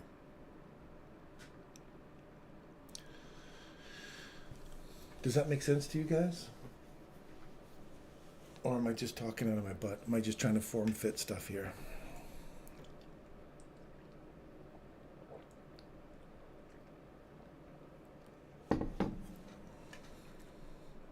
Like, yeah, I can explain it hindsight, but let's explain it while it's happening as well. And hopefully you've seen me explain these things as they're happening as points of entry and exit as well, and not just everything has to be hindsight, because it doesn't. And I thoroughly believe in hindsight analysis. So anybody who tells you hindsight analysis is stupid, they're idiots. They have no idea what they're talking about. You must understand price action. So you understand what's going on back here, gives you a better idea of understanding what's about to happen here and what you're expecting it to reach for. So we have a body now close below here, so we can get a return to here. Again, look at the range inside that little smaller guy inside there. So that mean threshold for me is definitely a place to enter. Not enter, but another place of interest for me on a premium side of a smaller range until we extend past here. That level in terms of the premium portion of this is of interest to me. And that one, and the mean threshold, which is also the high. Strangely enough, how these mean thresholds line up with consequent encroachments, eh? Look at that. And the high of that candle, mean threshold. So before that low gets taken out, if we came back to a premium, then run them out, I like that. We also have the bottom. It's in a discount. So we have a body get below it, come back, tag it, continue on.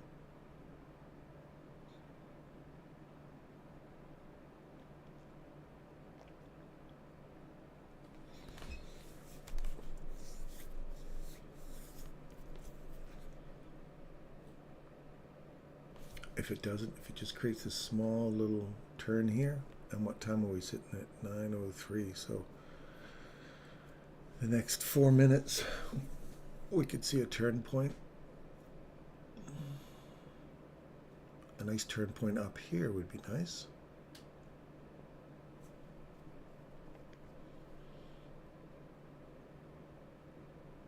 I want to find a little icon that's like a piece of meat that I can hang it up here and say, come here, come here. And the algo says, come, there it says, come here. Come up here. Anyway, premium discount, that's what I'm looking for.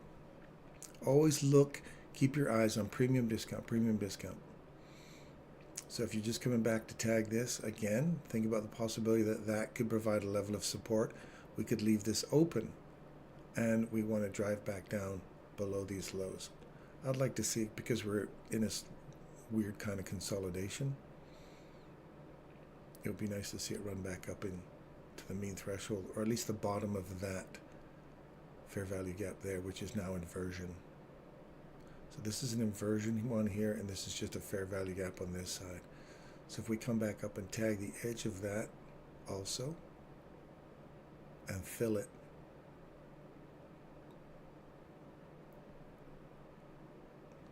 create those equal lows, give retail that, oh look, we got a support level, now come up into a premium, and then slam them, take them out.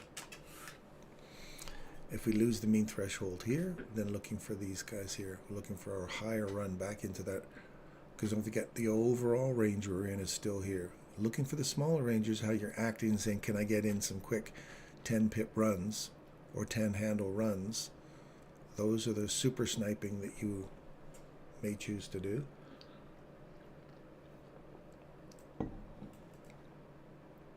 So you want to see that, just see how it just popped above there. Look, that high is 9625. This one here is 962 or 9600. So that was slightly above that one. That one's above that one, and it hits right on the inversion fair value gap.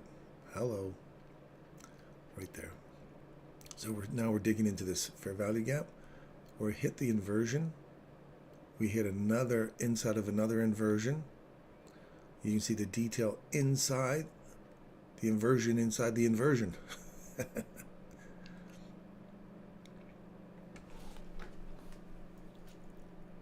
I agree with you, D. Expecting to see the order block hit. AB makes sense. Okay, good. I'm glad you guys, I'm glad you agree with me. If you disagree with me, then that's perfect. I don't mind that too. So we're finally getting our, see, we didn't get the low taken out. We're hitting the mean threshold. I like that. Are we going to fill the fair value gap now?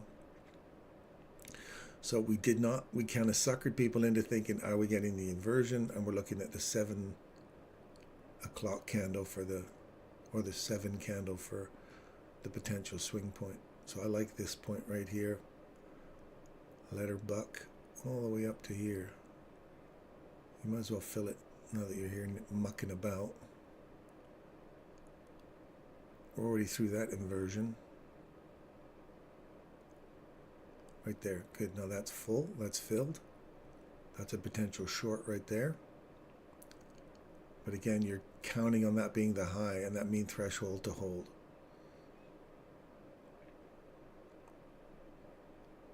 And now I like the reaction off of that. And we're also inside the inversion again. So if we take this out here, and again, you want to see the importance of these reactions off of there. So it hit it, came back off of it, and we're hitting the edge of the fair value gap. So we've been calling this with a little piece of meat up here to that level. Is that randomness? Is that, or is that actually watching price action from array to array? It takes a lot of focus to see these things, but you'll see it. It just, and again, this is like no different from a 1 hour chart or 1 day chart. Your strategy and how you trade those now are entirely up to you. I'm just trying to show you how I kind of read price action, just taking Michael's tools and squishing them all the way down into a 1 minute chart. See, I know we've compressed right down into here. We've gone from premium, discount inside that range, and we stayed inside there. You see, it kept popping up saying, I'm not giving you the false, I'm going to run down below it. No, I'm not. I got to come back to a premium to get a discount to run down. Now you look at this one here. We've got a little swing point here and a swing point here. So where are we stuck? So you watch the arrays now. You got this guy here. We just validated him below there. And we've got this guy here. See how they're overlapping? That candle's lowest body wick brings me up here. So that one and that one are literally touching each other. So now you're going to go, I got to extend. You got to extend past the midpoint of this, or you've got to get through the mean threshold of that.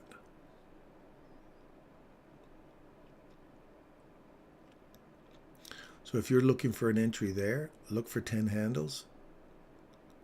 And that was right there.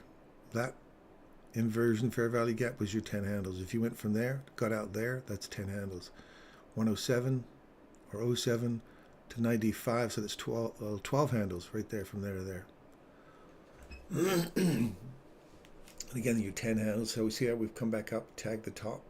Bodies are still respecting inside that fair value gap here. And now we want to see this take out these lows. And eventually we're looking for down here still, right? But when you see it retracing back like this, you can say to yourself, no, okay, it's not going to reach my objective. Well, no, it's still banging around premium discount, premium discount. We're getting near lunch hour now, right? And we're in this range. We're in a discount portion of this range here still. We've gone from the premium, and we've created premium discount inside these ranges. So now we're getting down into this wick, 50% of the wick.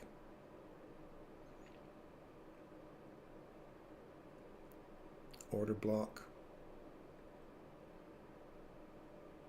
It's been eaten up. So now you're looking at the inversion again. Now we want to say let's get below this. Now we've gone to a premium level to finally clean these guys out down here. Unless we push up hard again, because we've worked this whole discount range of this here, that they push it one more time up into, there's that, don't forget that little piece that's way up here.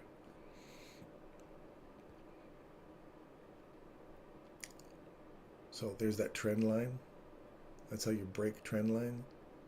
Run back all the way up into here, clean that whole trend line phantom idea out. And how do you know that will happen? When we get a body above here and we find support at this, look for that.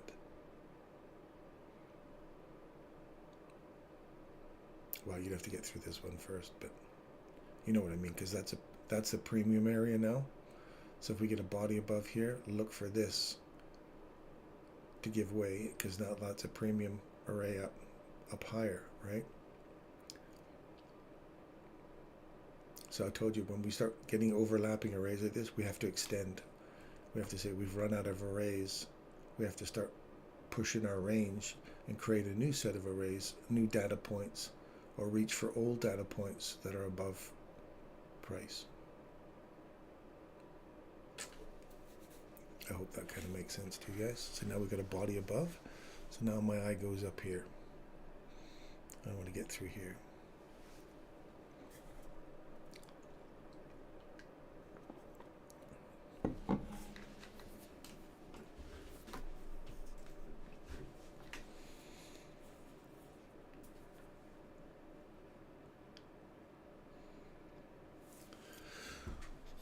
So we're leaving this intact. So retail's going, haha, told you so.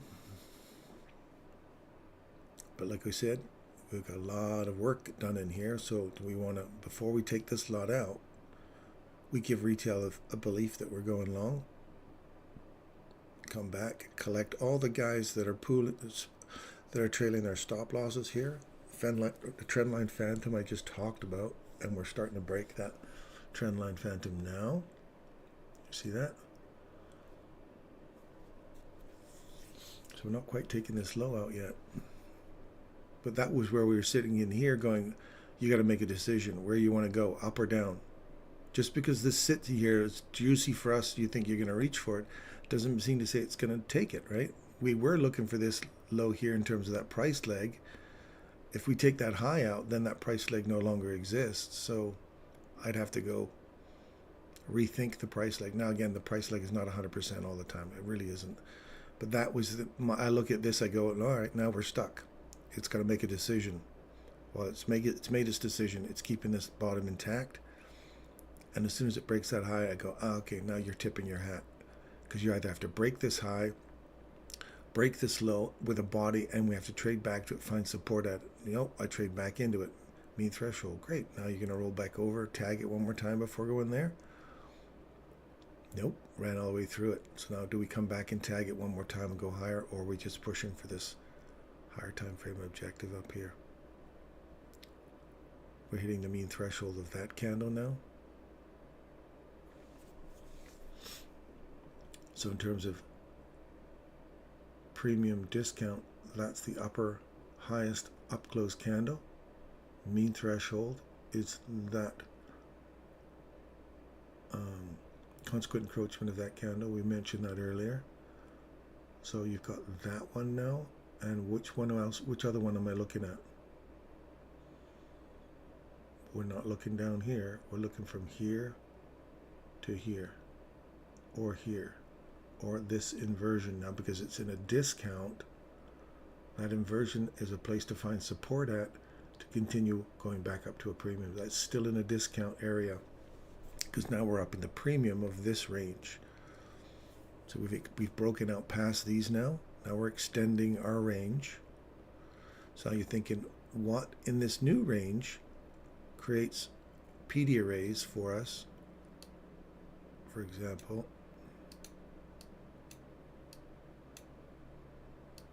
keep your eyes on that. That's in a discount now. This little guy up here is in a premium.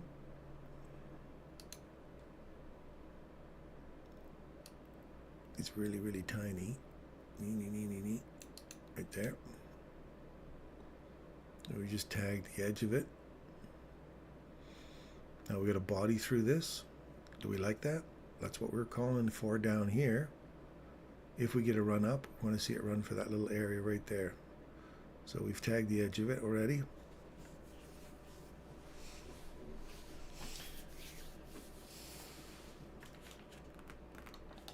If you like this stuff, again, just the only support I see is just hitting my like button. If you like it, smash the like button, and that gives me some feedback, because nobody makes any real. Occasionally they make some comments in there, and I appreciate your comments, your feedback, good or bad, as long as it's constructive. If it's bad, if you're constructive, I can take it. If you're just being rude, then I won't. But if you like it, hit the like button. Make comments. I like the fact that you guys are participating on the sidelines too. That's great. Welcome to the guys that are new. If you're new and you like what we're doing, you can subscribe. That's great. You're welcome anytime.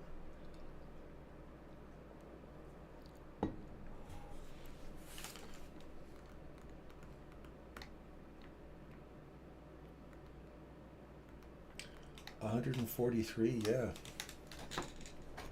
It's humbling. It's humbling for me. I remember when it was like 43. Kirk, I love you, man. You're awesome. My buddy was like, he was watching this yesterday, and he's like, hey, there's a guy on there that would like, he's professed his love for you. I'm like, you mean Captain Kirk? He goes, yeah. Kirk said yesterday, if I wasn't married, I'd marry your stream. So that's funny. And Kirk's always here. He's the first one in every morning. As soon as I hit that button, I look over and there's a good morning.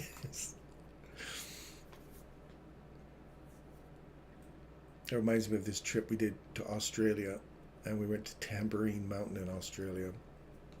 And my wife said, there's this woman at the front desk who's got this thing for you. She goes, you can tell. Because as soon as I go to the front desk, I can't see anybody. Suddenly she just pops up around, like she's sitting below the level of the counter, and she just pop up. Hello, got this little smile on her face. And every time I went by there to say, okay, well, she's not here, whoop, her little head would pop up. Hello. My wife just thought it was the most funniest thing. She goes, I just want to stand on the sidelines and watch to see if she appears. So she go there, and the woman's not there. I come by, and whoop, hello. Pops her little head up. It was so cute.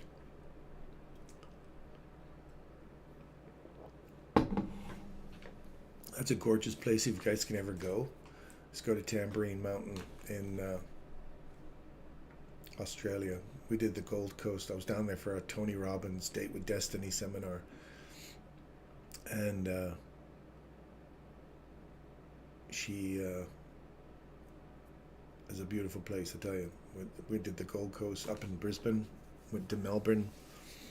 And in Melbourne, there's this, if you guys like diving and stuff, look up leafy sea dragons. If you ever get some spare time, look up what a leafy sea dragon looks like. Man, I heard that there was some at the end of this pier out near Melbourne there, and I just asked my friend who lives over there. I said, hey, look, I'd love to go see this, see if I can find these leafy sea dragons. And it's like, yeah, all right. I said, they're at the end of the pier, apparently. They home there. There's that support we're talking about off that Fair Valley Gap. So again, premium discount. I want to look for the range. I'll get back to my leafy sea dragon story in a second. 50%. See that? So we could drop down into the 62%, which is the mean threshold. We still have this order block down here. 70% is right on the body. So look for a big dig down into the breaker. That's a breaker. Last down close candle before run above these highs. Right? So if we get a dig down into the breaker, which is 62% retracement inside that range, look for further upside. And again, that may be our little guy up there we're looking for. And that's the breaker. So breaker to breaker trade, if we get this one. Anyway, back to the leafy sea dragon. So anyway, I decided, I said, I'd love to go down there and find it. He goes, yeah, okay, well, let's go down there and do it. And all we had on was a snorkeling. So we had our snorkel gear on, and I went down. It was probably 30 feet to the bottom of the water near the end of the pier, 30, 40 feet. So I dove down, and as I get down there, I see this, it looks like a bunch of weeds, but it's horizontal weeds instead of vertical weeds. And I'm like, what? And I get a little closer, and sure enough, it's one of these leafy sea dragons. And if you go on the internet and have a look, man, are they ever the most amazing looking creatures. And they got their little eyes, and they look just like a dragon with their little ears, and their tails are translucent, and they look like they're just a big hunk of weed just floating in the water, but the translucent tail just whips back and forth and just really, really fine. It's like a fin on the back, like a dorsal fin that spins like in little waves, and it slowly propels this leafy sea dragon along. And then we found a female, and her whole back end was filled with these eggs. Amazing. It was so cool to see. If you're into creatures of the ocean, wow. I was just so impressed. So beautiful. Mean threshold right there. Order block, mean threshold, through the fair value gap, inversion. We'll pull that over here a bit more. Body, touch it, looking for upside. So that 50% is all we needed for the retracement back into that little range we talked about, which is off the fair value gap high. Sorry, it wasn't inversion, it was a fair value gap high. It's not an inversion. Let me correct that for you guys. Fair value gap.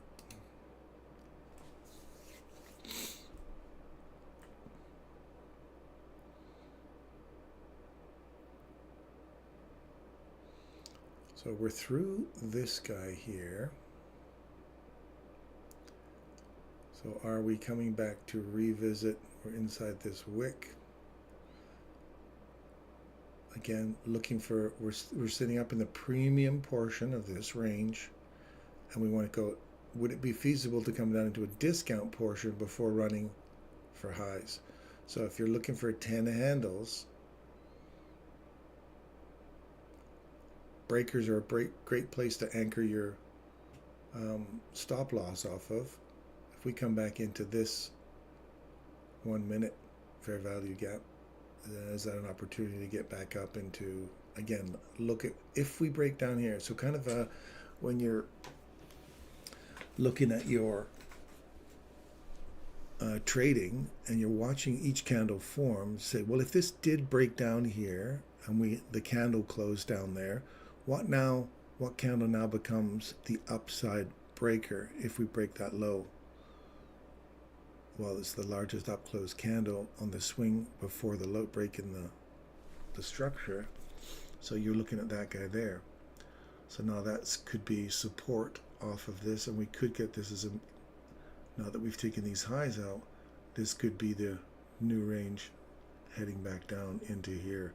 Then we got that small little side to side action happening again, and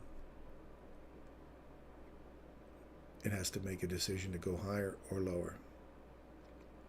And this is nice engineered liquidity.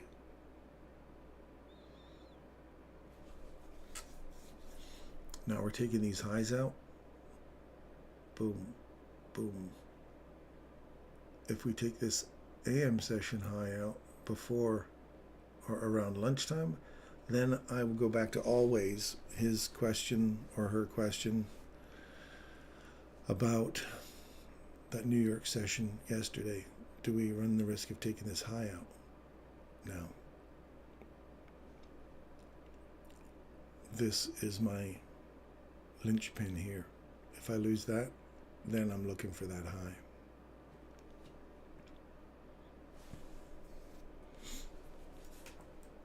So that's the mean threshold of that. If we close below that, again, rejection block. If you've got trades on and you want to take portions out, I always like rejection blocks because it may just come up there, hit it, turn around and come all the way back down again.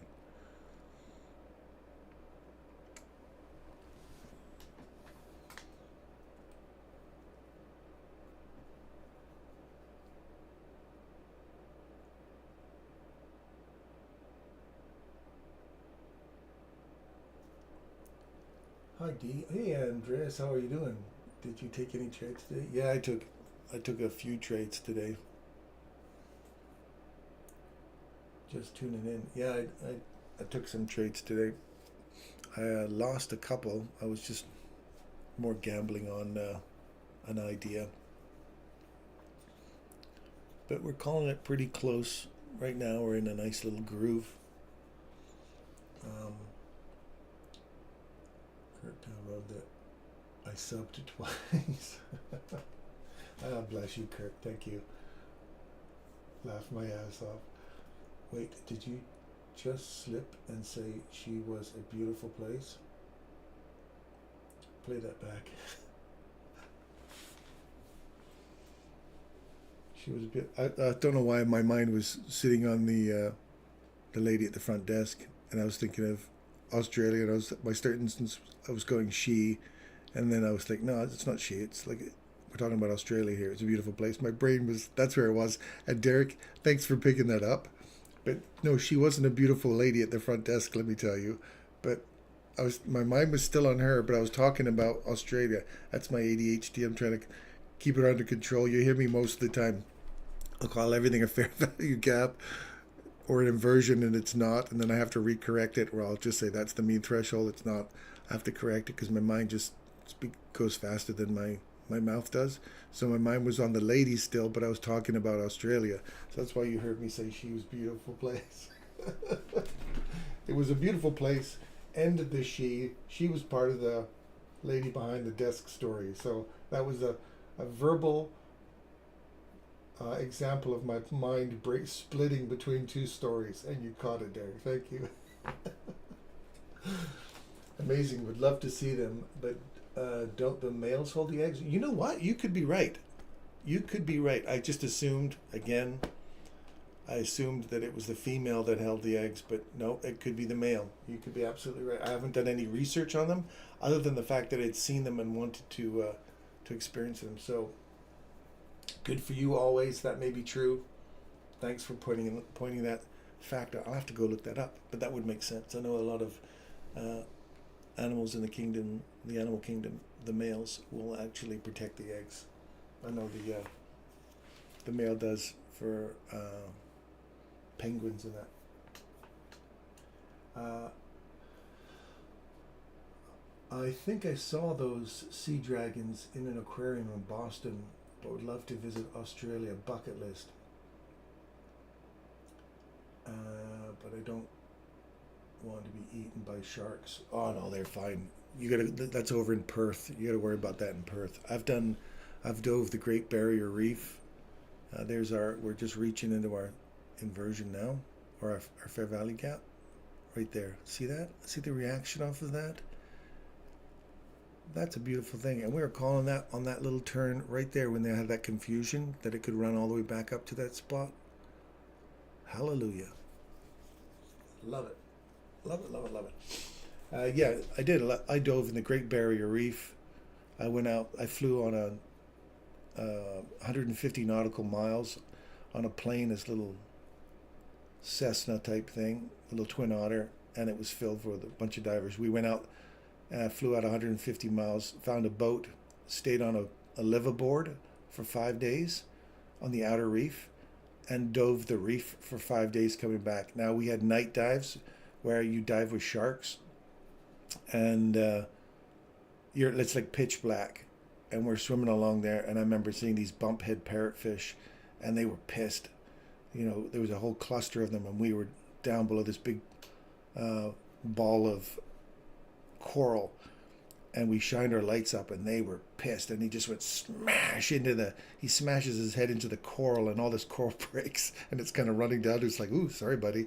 And then off in the distance, you shine your light, and you can see the eyes of sharks out there kind of circling around. But you know, you shine your light on them, and they take off. They're not these big, like, oh, there's some white meat in the water, I'm gonna get that Canadian boy, which I'll have to tell you my Jamaican story sometime of diving. But anyway, this look at that. Oh, I love that. What a beautiful place we called for. Anyway, so we were swimming along, and we were going to see this turtle, the sea turtle that was sleeping in this cave.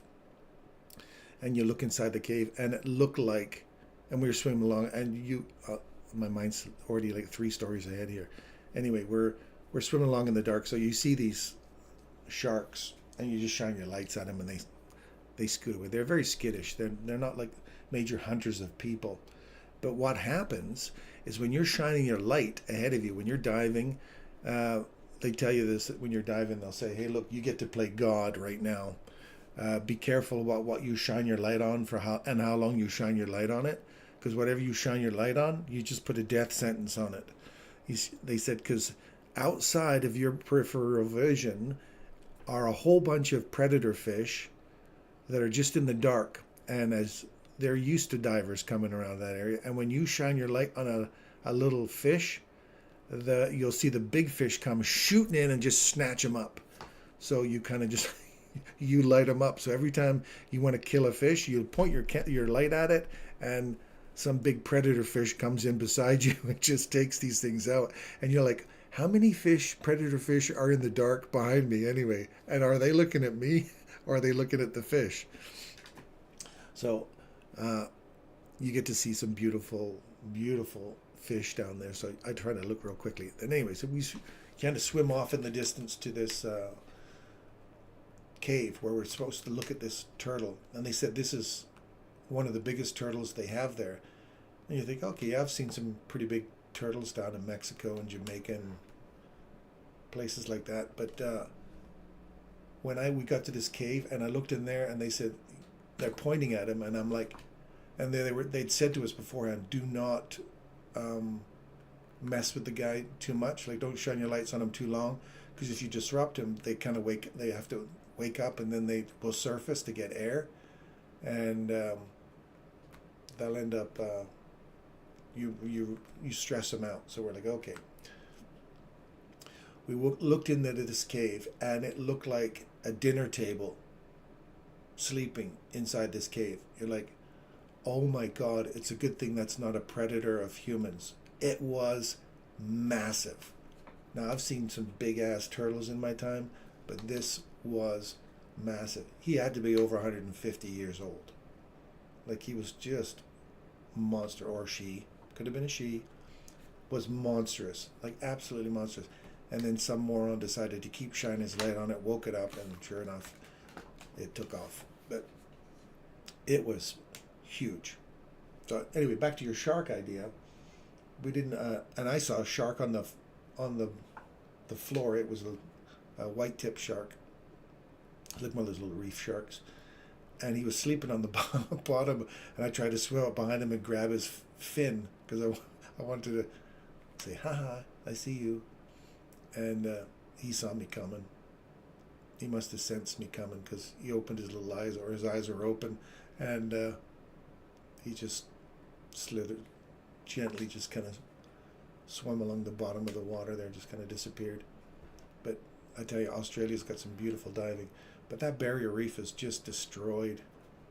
All those crown of thorns are just destroying the coral. They're bleaching it really badly. So now they come up with this new idea, and I think it's a great idea, that they can kill some of these crown of thorns. They just take these little like a big syringe filled with like a bleach solution, and you kind of just poke it inside the crown of thorns and it kills them. So they're trying to do that across 15,000 miles of, or 1,500 miles of barrier reef. I think they should incorporate the dive tours, give people the opportunity to, who's responsible, to kill these things off and give the coral a chance to thrive.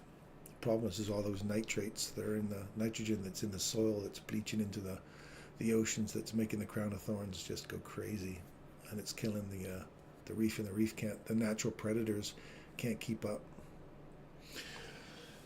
Anyway, there's my little bit of a dive story while we're waiting for the markets to mark time here.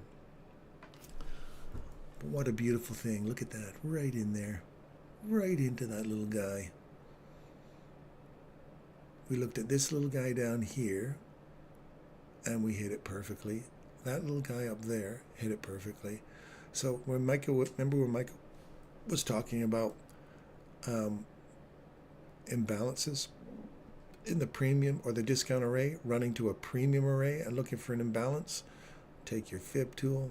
What's an imbalance? There's a small one here, small one there.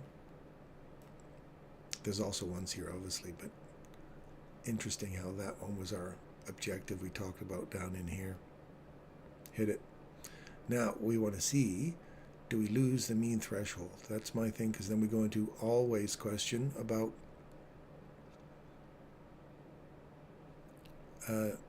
New York session PM yesterday. Are we taking out the high?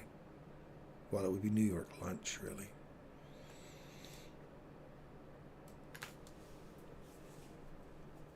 So you see how it's kind of banging around inside that inversion fair value gap now? Just really mashing that thing up.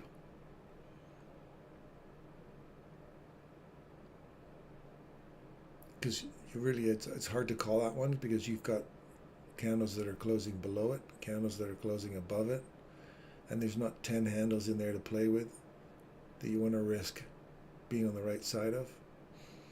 So just wait.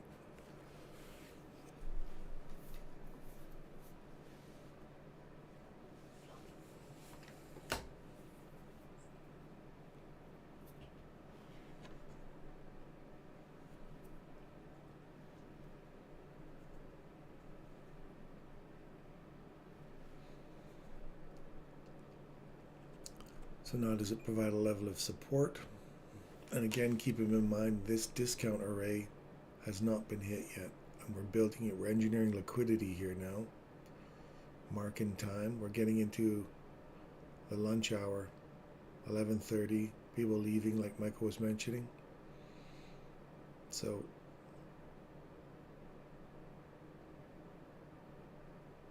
lows and highs, discount, range.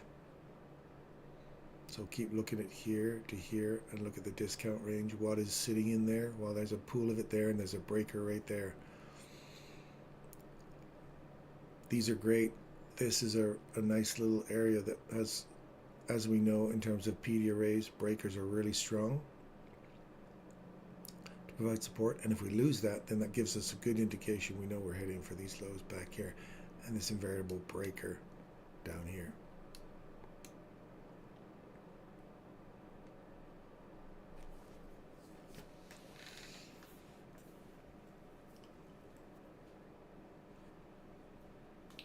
I'm losing the crowd. We're down to 9.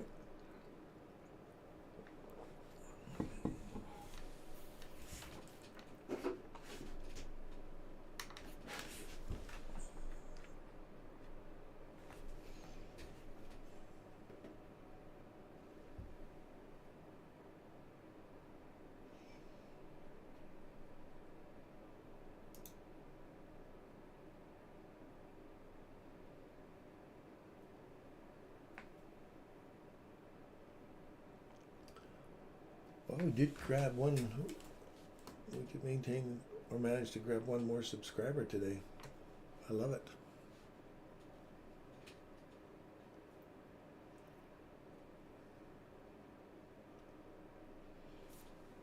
Yeah, it's marking time. I see people are kind of fading out of the channel here. That's fine. I'll stick around here for a while. You guys go have lunch. Come back after lunch. We'll look for another setup after lunch. Right now, I could sit here and focus on what PD arrays it's reaching for, but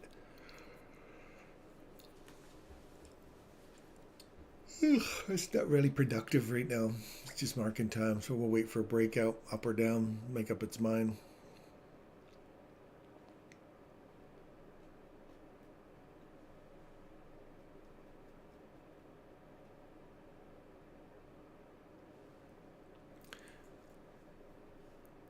So when we see that little impulse leg start to move up, or breakout start to happen, then we can look for an opportunity. So we're getting towards that. Oh, here we go. See, looking for that discount array. I love it, love it. Hit it. I'm going to keep talking about that because it was beautiful. We were calling that nicely. So now we're looking back into the discount range. We've got this guy here. So that's probably sitting at the 50% of that little range right there.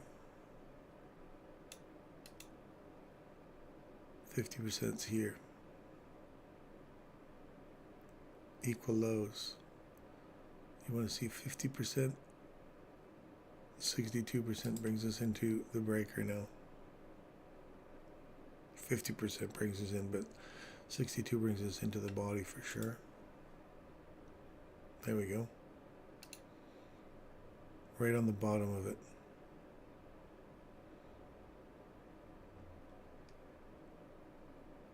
Now is this the fake run down before the run up?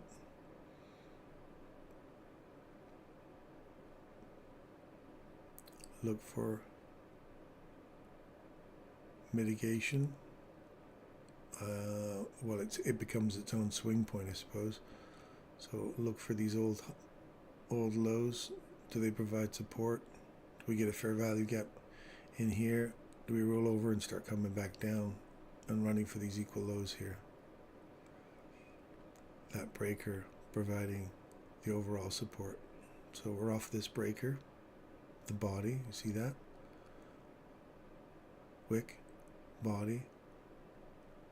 We went straight to the body, inside the fair value gap. Now if we get above it, becomes inversion. Get below it, becomes inversion. So here's where our 50%. Now we wait. Do we get the same kind of crap in here? We just work around in here during lunch hour again. Inside that, between breaker and breaker. Last up close candle before run below these lows. So that breaker there and this guy here. That's where you're in that range now.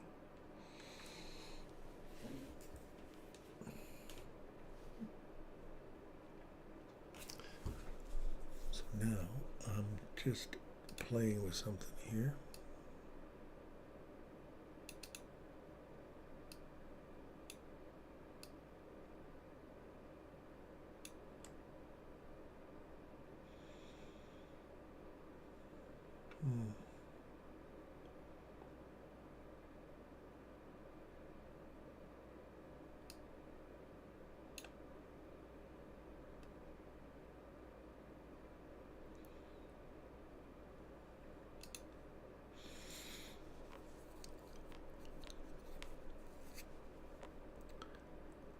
Inversion again. See that? Broke down, come back, support. So now we're going to be banging around between these two now. So this one's a discount, this one's a premium. If this is the next price leg down, look for this low to get taken. And then do we come back into the range again?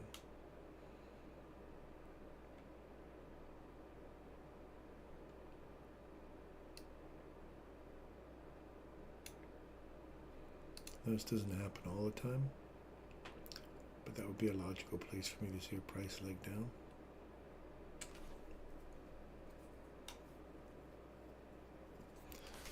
what is inside here.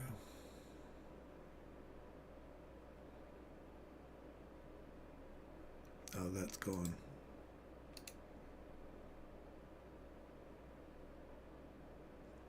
Until I get a turn point there. So look at that breaker.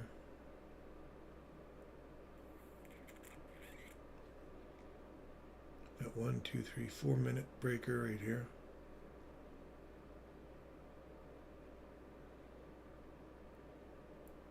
That's it right there, the body, or the wick, I should say. See how they hit the wick? It's not done going up yet. Body.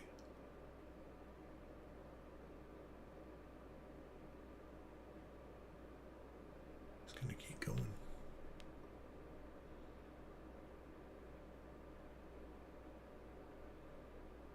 Find support. Mean threshold. Equal highs. Breaker.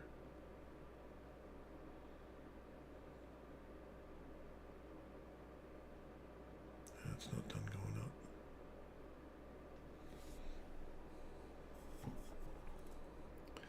So, like we've mentioned, looking. Sorry, it's me, mum and dad. Hang on. Let me just put you guys on pause for a second.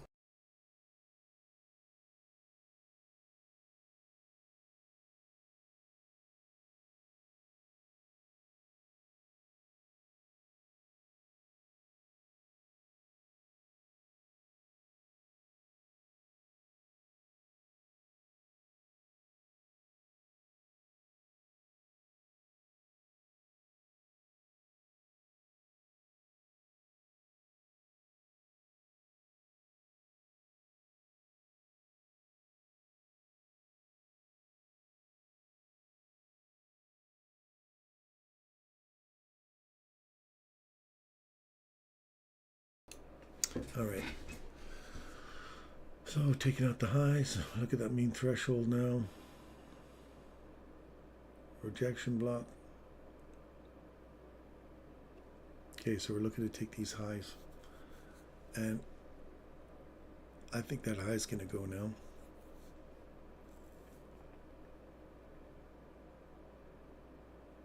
We'll see where this candle closes. So this is kind of like the consolidation Judas swing into lunch hour. So you come back, take out that liquidity in the discount range. So we said this had to be hit yet. We've hit it 100% right on the return to the breaker, the body. We expected it to provide a level of support. Go back through the tape, you'll hear me saying this is an area that we'd like to see it provide a level of support, and it hit it perfectly off the body. Now you're driving up above these equal highs. That was our line in the sand, and now we've closed above it into the rejection block. Now we want to see the rest of that give way and go for always objective.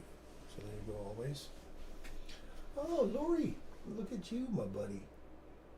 Was a nice long there. Yesterday's high is a good target. Yep.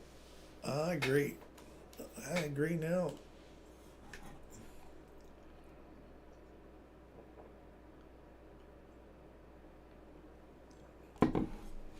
So now we need a body getting above here. There we go.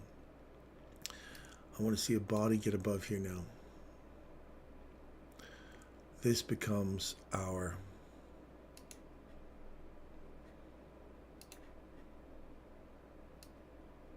point of interest. And we call it, me and my friends like to call it, a breaker. That's what my friends and I like to call it.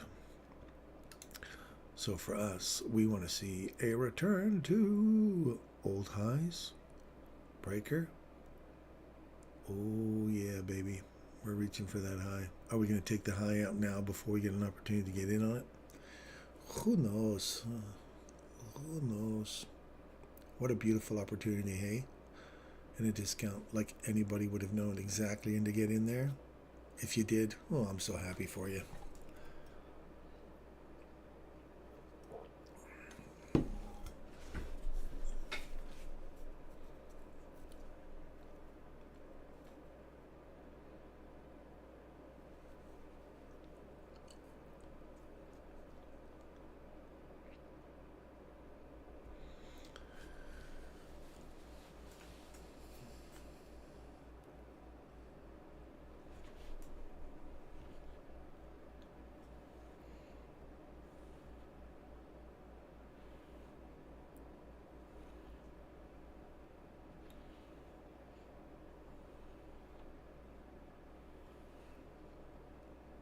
All right, so return to an old high.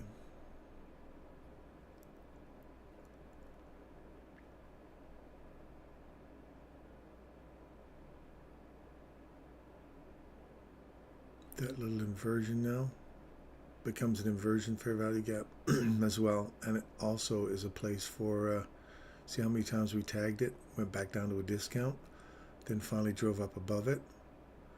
So if we get a return into here before we take out that high, that's an opportunity to get long. Also, there's a breaker right there as well. Breaker. Equal highs. So now I want to see it come back and tag it.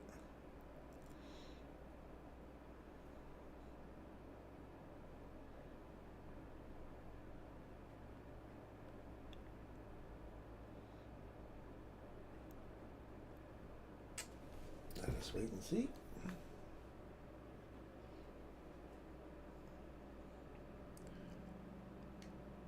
$53, $52. That's a turn point.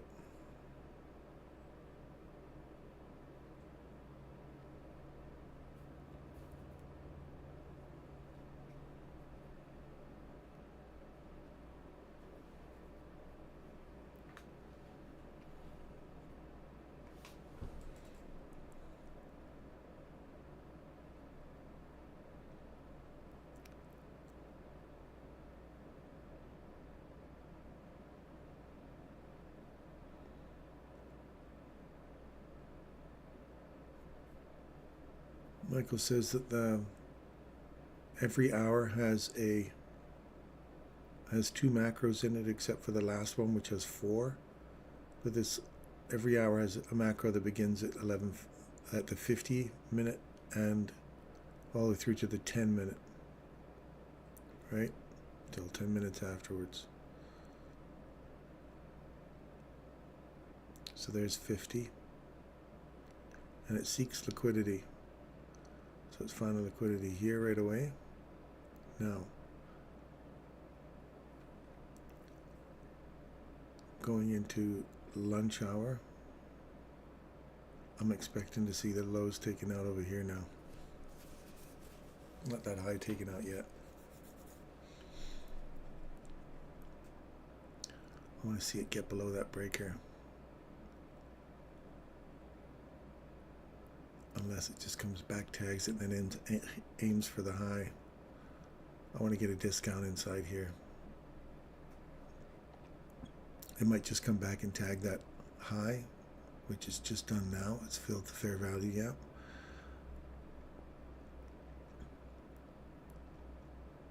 And we just tag in the edge of the breaker there. Now watch for the discount array in here. 50% is here, right on the top of these equal lows, or equal highs, I should say.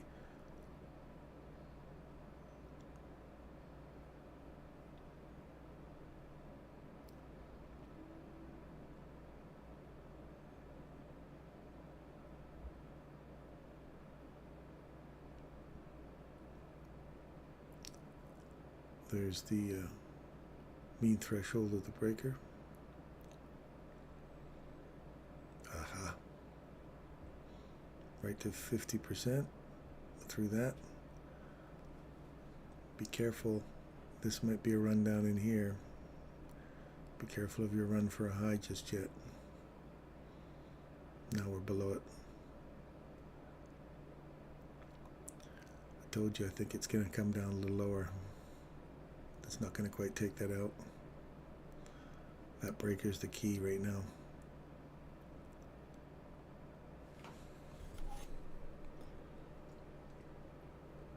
So is this guy here. That little breaker inside the consolidation. So we could come to 50%. If I lose 50% of this wick here, sorry, 50% of this consolidation and leg that takes out the consolidation, if I lose this point on a close, we're aiming down here. I'd like to get in on the here for a trade. You take 50% of the consolidation, which is the mean threshold somewhere in here. Or if you're really trying to juice the orange, that's my key level here. If we're down this low already and we're below that breaker, then I'm watching for this inversion, 50% of this and 50% of this. My eyes go there right now. That little breaker, if that one holds, it's a great thing.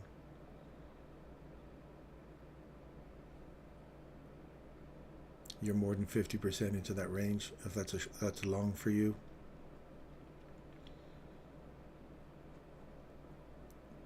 Right now I can almost argue both sides of it. Right now it's still supporting bullishness.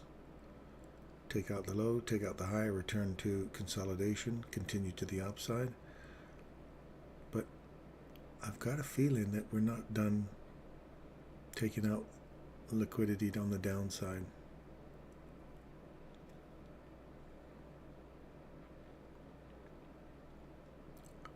My line in the sand for me and the decision is going to be right in here.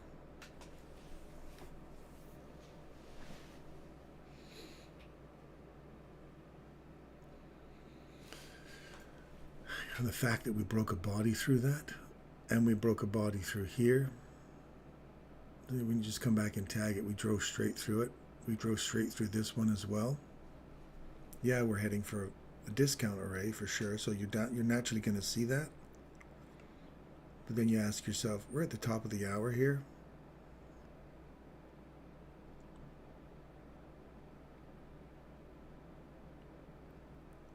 We've just run out a high before lunch.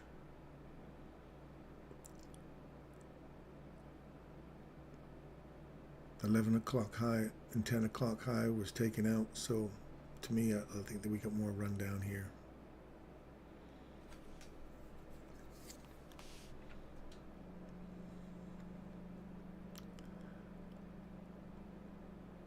There's 50%. See how the bodies are respecting it? I want to see a body. You can see why I like the that leg now. That would be an opportunity to go long.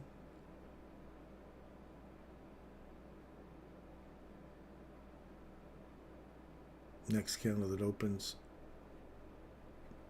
will be my decision. We'll see where that closes.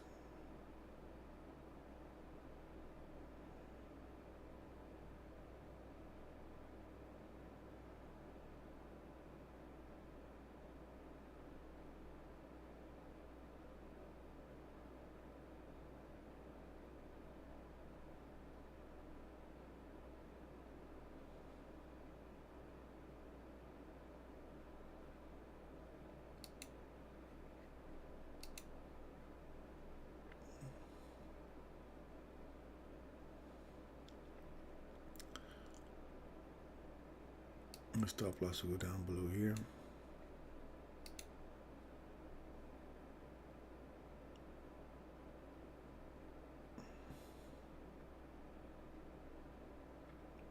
See that 50% I was telling you about? Becomes important. So if you want to grab 10 handles real quick, I got to get above this breaker here now. I don't want to see it revisit the 50%. If it does, I'm wrong. We might have further downside. The fact that it closed on there, on the 50%, opened and continued up, I look for the next open and get in on that. And as usual, I'm not clicking my button fast enough. So we'll see if that 50% gets taken again.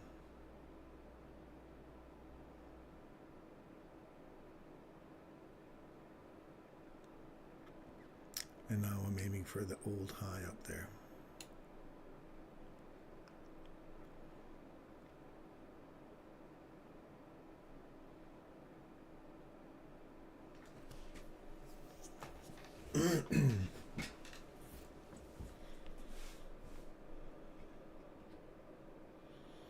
And we're entering right into lunch hour, so not always the best opportunity to... Lunch hour tends to mark time, right?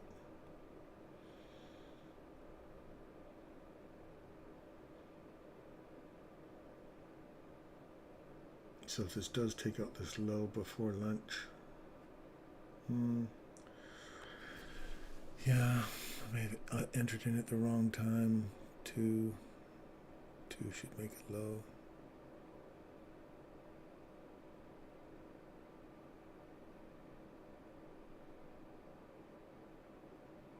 They're going to close below my candle. I can't have it close below that.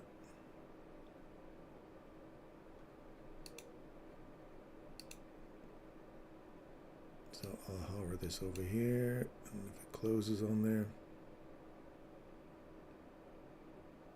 I'm out. I don't want it to revisit there, so that's it for me for the day. I was just trying to trade a theory, that's all. I don't mind experimenting. So again, we'll see where that candle closes.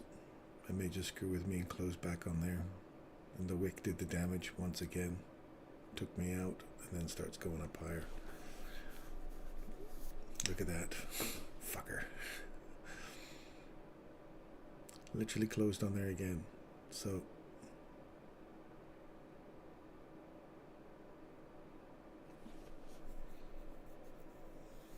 well.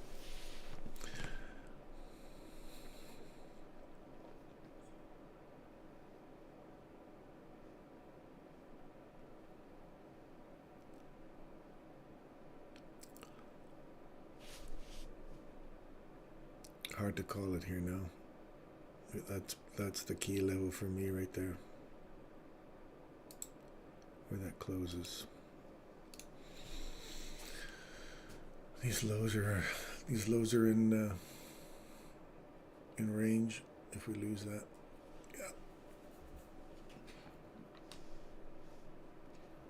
yeah, we're definitely gonna start going down now. Yeah, I agree with you, Gino. We lost that 50% for sure.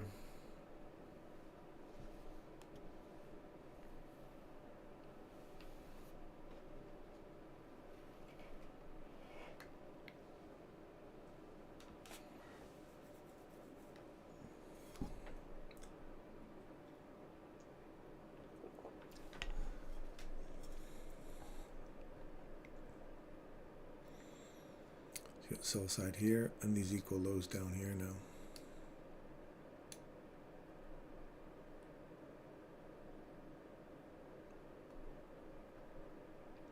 So you can see why that was a key area.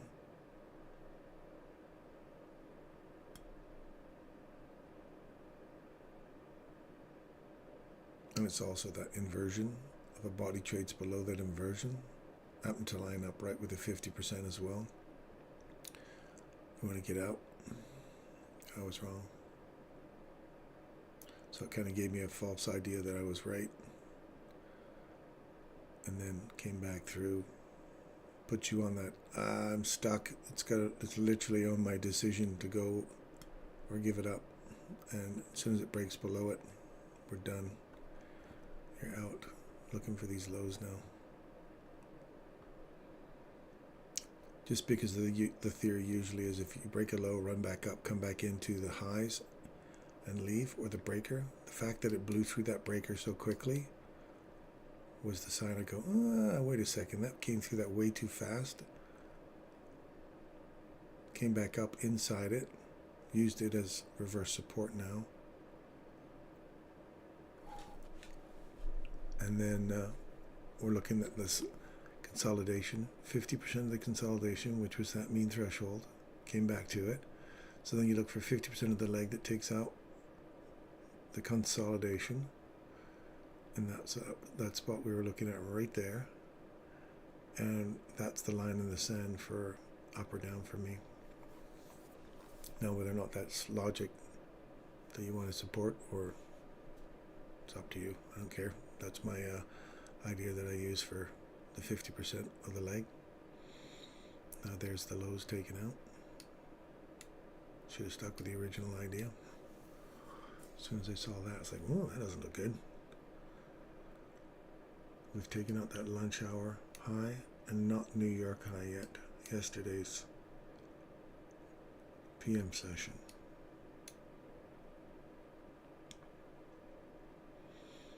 Alright, so now those have been cleaned out. And we're into, so we've ran these lows, ran the highs, ran the lows, and the pool of liquidities that are sitting down in here, sell side. We got more downside here.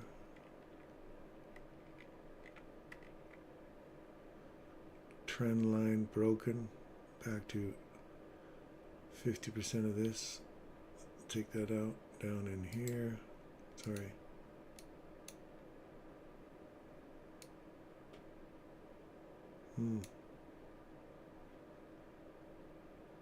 Inversion.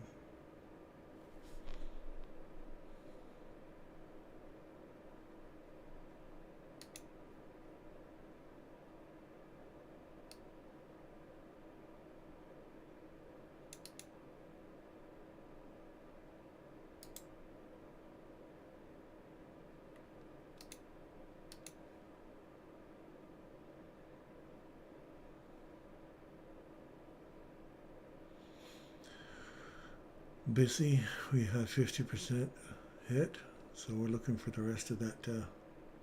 We've worked the upper half. We've just taken out this low. Rejection right off the 50, so that'll be your rejection block on the 50%. And then we'll see if so if we get a reaction off of this. Or we're just going to continue to push through and run for the lows.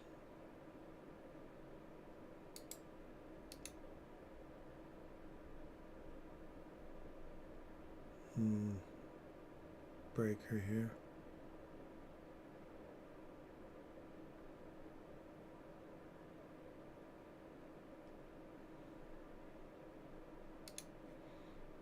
I'm putting a whole bunch of crap on my charts here.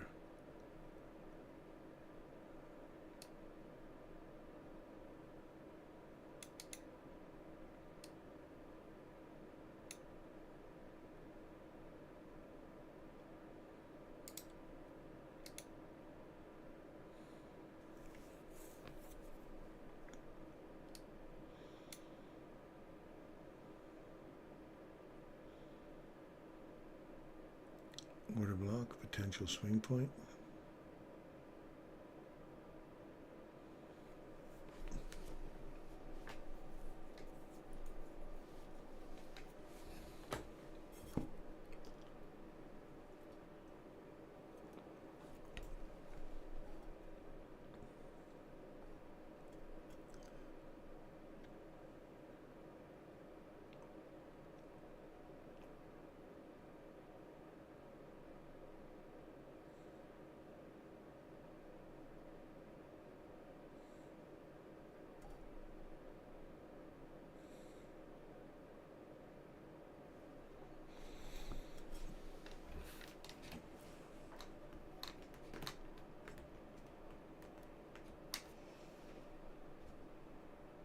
Michael took the short.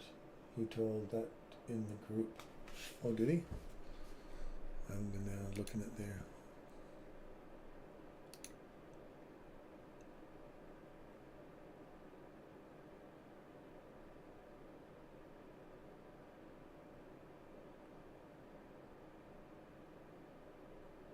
sell side under us. Yeah, I'm just watching his videos now. See how they left the sell side under us? Yeah, we talked about that. That might be the PM session focus. Okay. I don't see, don't offend me with value comments. I'm going to enjoy the live streamers this morning. Have a nice day and be safe.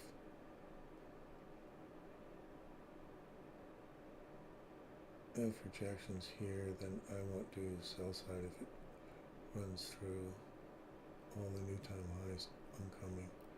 Nothing since GDP. I missed the short watching Tanya trade it. Prefer to see the structure in place for the lower. If the high is rejected right now, be considered. You edited post, look for word in I corrected that misspelled. Thought it would record it, sorry. I had live streamer covering part of the screen. Targeted this same premium civvy. Alongside, outside. See it? 5 seconds, it's fast. You hear the bed bell toll in the distance. Study.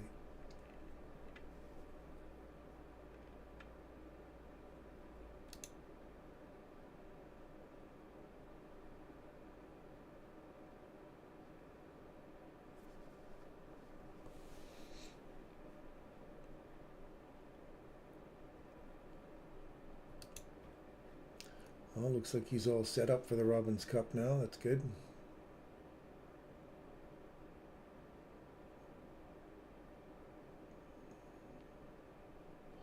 I had to do this all day. The last one, hunger headache coming on.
$15.50 to 15.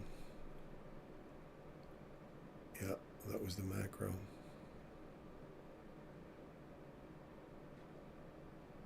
There's the 10. Right there. That's your 10 o'clock there. So there's your 50.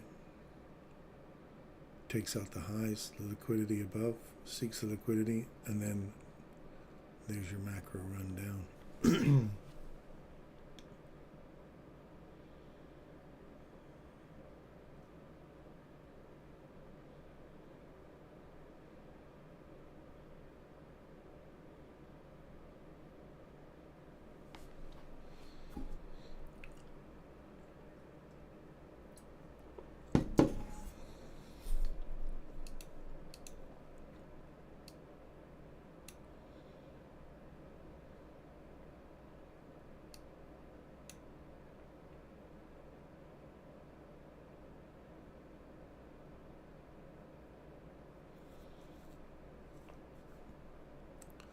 Now that we've run this out,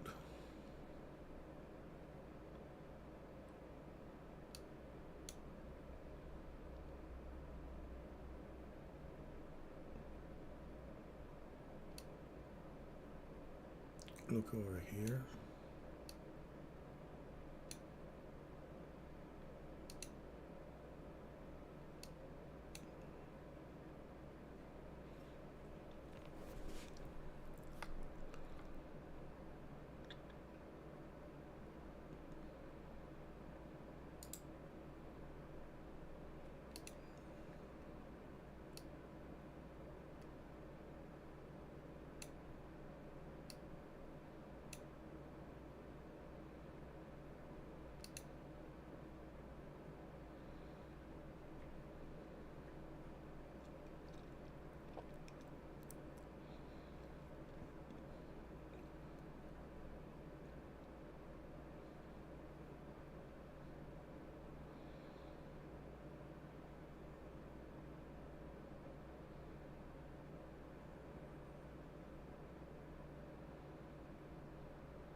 Okay, so if you're looking inside here, look for your higher premium array above 50% as areas of support, and what would be this breaker here that supports 50% of that range as a logical place for price to come back to.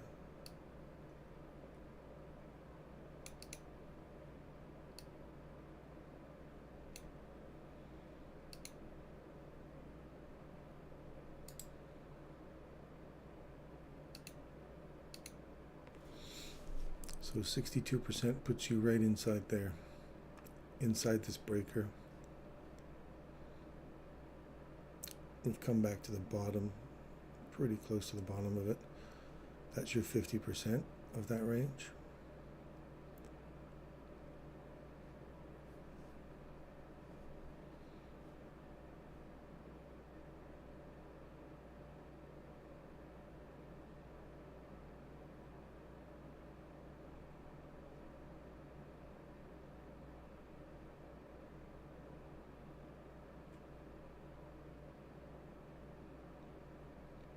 And you've got a premium array right here. Is this imbalance? SIBI inside this breaker for a potential further short. Now, so those highs are not in play anymore. Not yet, anyway. This could be a wick moment, a wick high. We could get a retreat, a long wick back in here today, another wick up, and then back into here. Old low, that old high still hasn't been hit yet, so that looks like a downside objective for me in the next day or so, because tomorrow's Thursday, and what do we have on Thursdays? The reversal. So if we have a down close candle, look for these look for this here. I'm making sure that this is just in my video today, so it's been talked about. Next price leg down, high low. Oops. And then look for a run below here.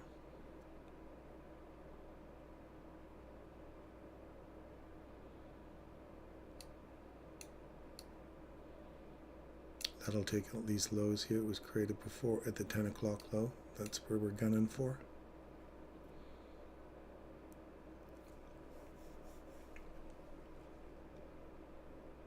Oh, sorry, tomorrow is Friday. Today's the reversal. Today's a reversal day. Thanks, Gino. That's what you get when you're locked in the house for so long. Get cabin fever. All right, well then, look at that price leg for a downside run below these lows. I think we're targeting liquidity over here now.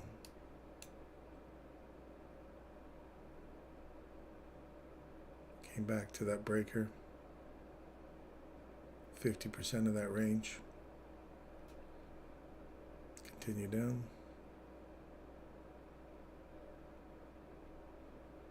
Now that becomes an important candle right there.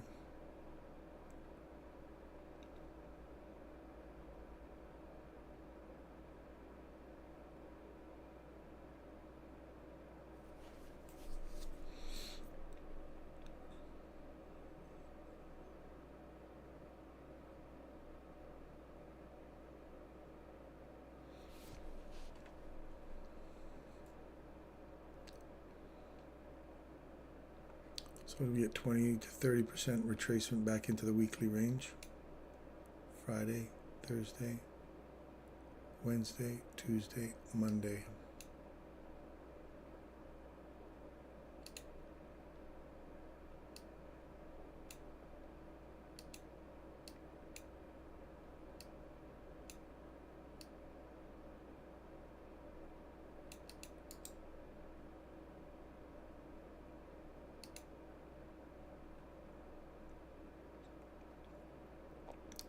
Looky, right there, return old high.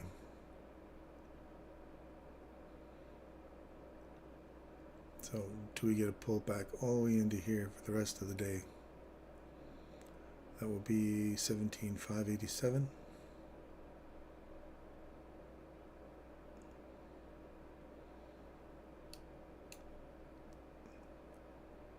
Then I'm looking at something like this.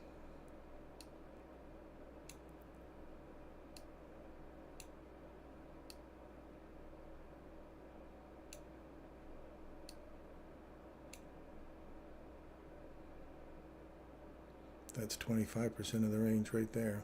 If that price leg continues down, there's 25% of your, let me make sure I've got these things lined up properly. I tend to put them in the wrong spot. No, I don't want them on the top, I want them in the middle. We're going to save as TGIF, save, yes. That will keep things a little more germane to right on the money there. So that will be 20%. Which one is that one? 25%. So between 20 and 30%. If this is a TGF Friday, that price leg there continuing down to here. Order block. See, we return back into it here. Nice, hit it, continue down. That will be the downside for the day. Did you take any trades today? Yeah, I did take trades today, Andreas. I did a lot of experimenting today, and I took hits today. I was making some money, and then I lost some money. I was just doing more curiosity trades off of like 50% of a range of a leg, and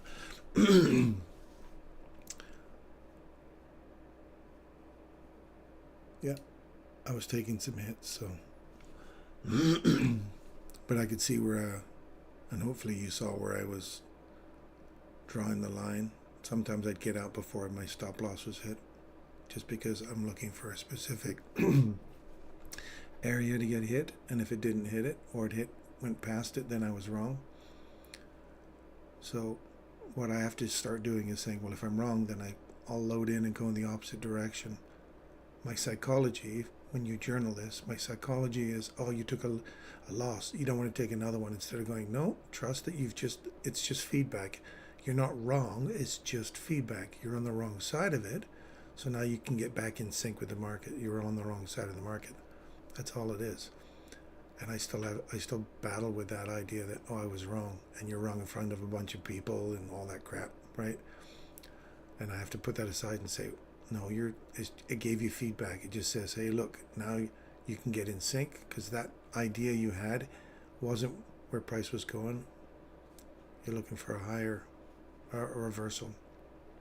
As soon as it ripped through that breaker right there at that specific time, running out an old high, that's where you hear me start talking about taking these lows out, but I still never went for it. I still went with a theory I had that there's 50% of that leg that took out the low, that we might get a revisit higher, and that was the line in the sand for me, that 50% area. That's why you saw me get out early and say, no, I'm on the wrong side. We're going to target the liquidity here. So my internal gut feeling said, that looks like that rip through the breaker was so quick. That was the tip of their hat into, I think we got downside, but I didn't act on my gut. So, and I don't a lot. I tend to beat myself up later. So that was my gut instinct. As soon as I saw that, I said, you'll hear me in the recording talk about down here. Then I still stuck with this idea that we might get a run back up. That's where you start second guessing yourself, and you go, I am probably on the wrong side of this. If that breaks below it, it did. I'm out. No, I didn't say, all right, now get back in sync with it. Aim for here. But the psychology prevented me from going in again there short. That's sharing my fears and my psychology with my trade, and I don't care if I'm wrong. I'm still exploring the psychology of why I didn't just say, okay, well, just trust yourself, trust your a raise, and if that failed, then you know that you're reaching for lower liquidity, then just get back in sync again. That's the part I'm wrestling with. Not so much trading, my head, my mind, what I was going through here. And I think that's important for me. Anyway, I don't know if you guys get anything out of that, but that's my mind battling instinct, second guessing myself. Second guessing overrules instinct.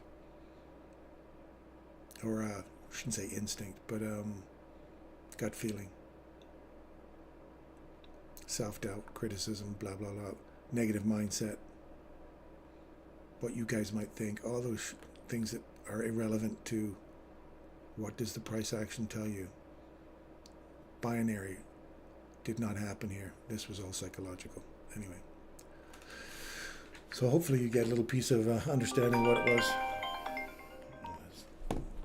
You get a piece of understanding of what goes into my mindset when I was in here, why my trades failed. Despite the fact that I was calling them, I still second guess myself. So, some things to work on still. I'll make sure that's journaled in a positive way. And thank you for letting me share that with you guys. I appreciate that.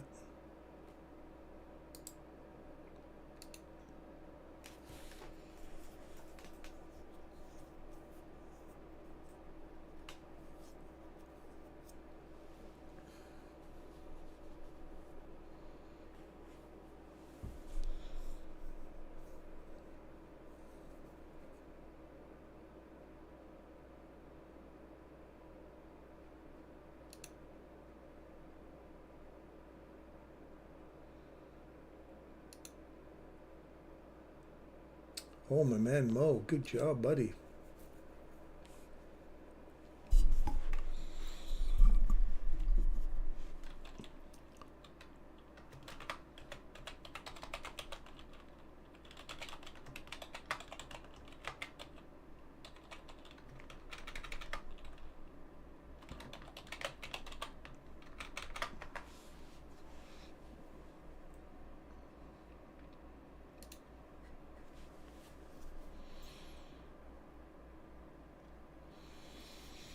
So I'm not taking any more trades today just because I've taken 3 losses. So that's it for me. Look for that downside objective there for TGIF Fridays. We're still up here, so look for that retracement back into that area here for Friday. And I'll be back in the afternoon, my afternoon, when it starts to close, and see if the TGIF Friday idea panned out and that downside objective was hit. So look for that price leg down again, and that puts you into that 25% range. And I hope you guys you had some fun today. Thank you again for spending some time with me. I know you have options to trade with people out there every day, and the fact that people are still signing up and popping in likes encourages me to keep coming back. So thanks very much for all of you guys that are supporting me. I appreciate it, and hopefully I can share something with you guys with this minute-to-minute trading, and you get something out of it. But until Monday, now, not, see, if I would have been, if, you know, Gino hadn't mentioned it, I'd be back in here on a Saturday listening to crickets, because I thought today was Wednesday. How's that? So, yeah, it looks like we're going to continue down there into that area.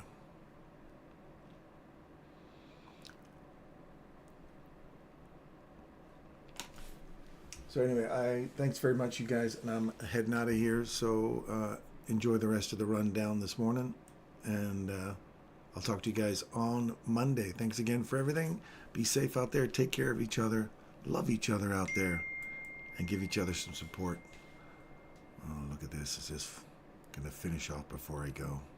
How's that?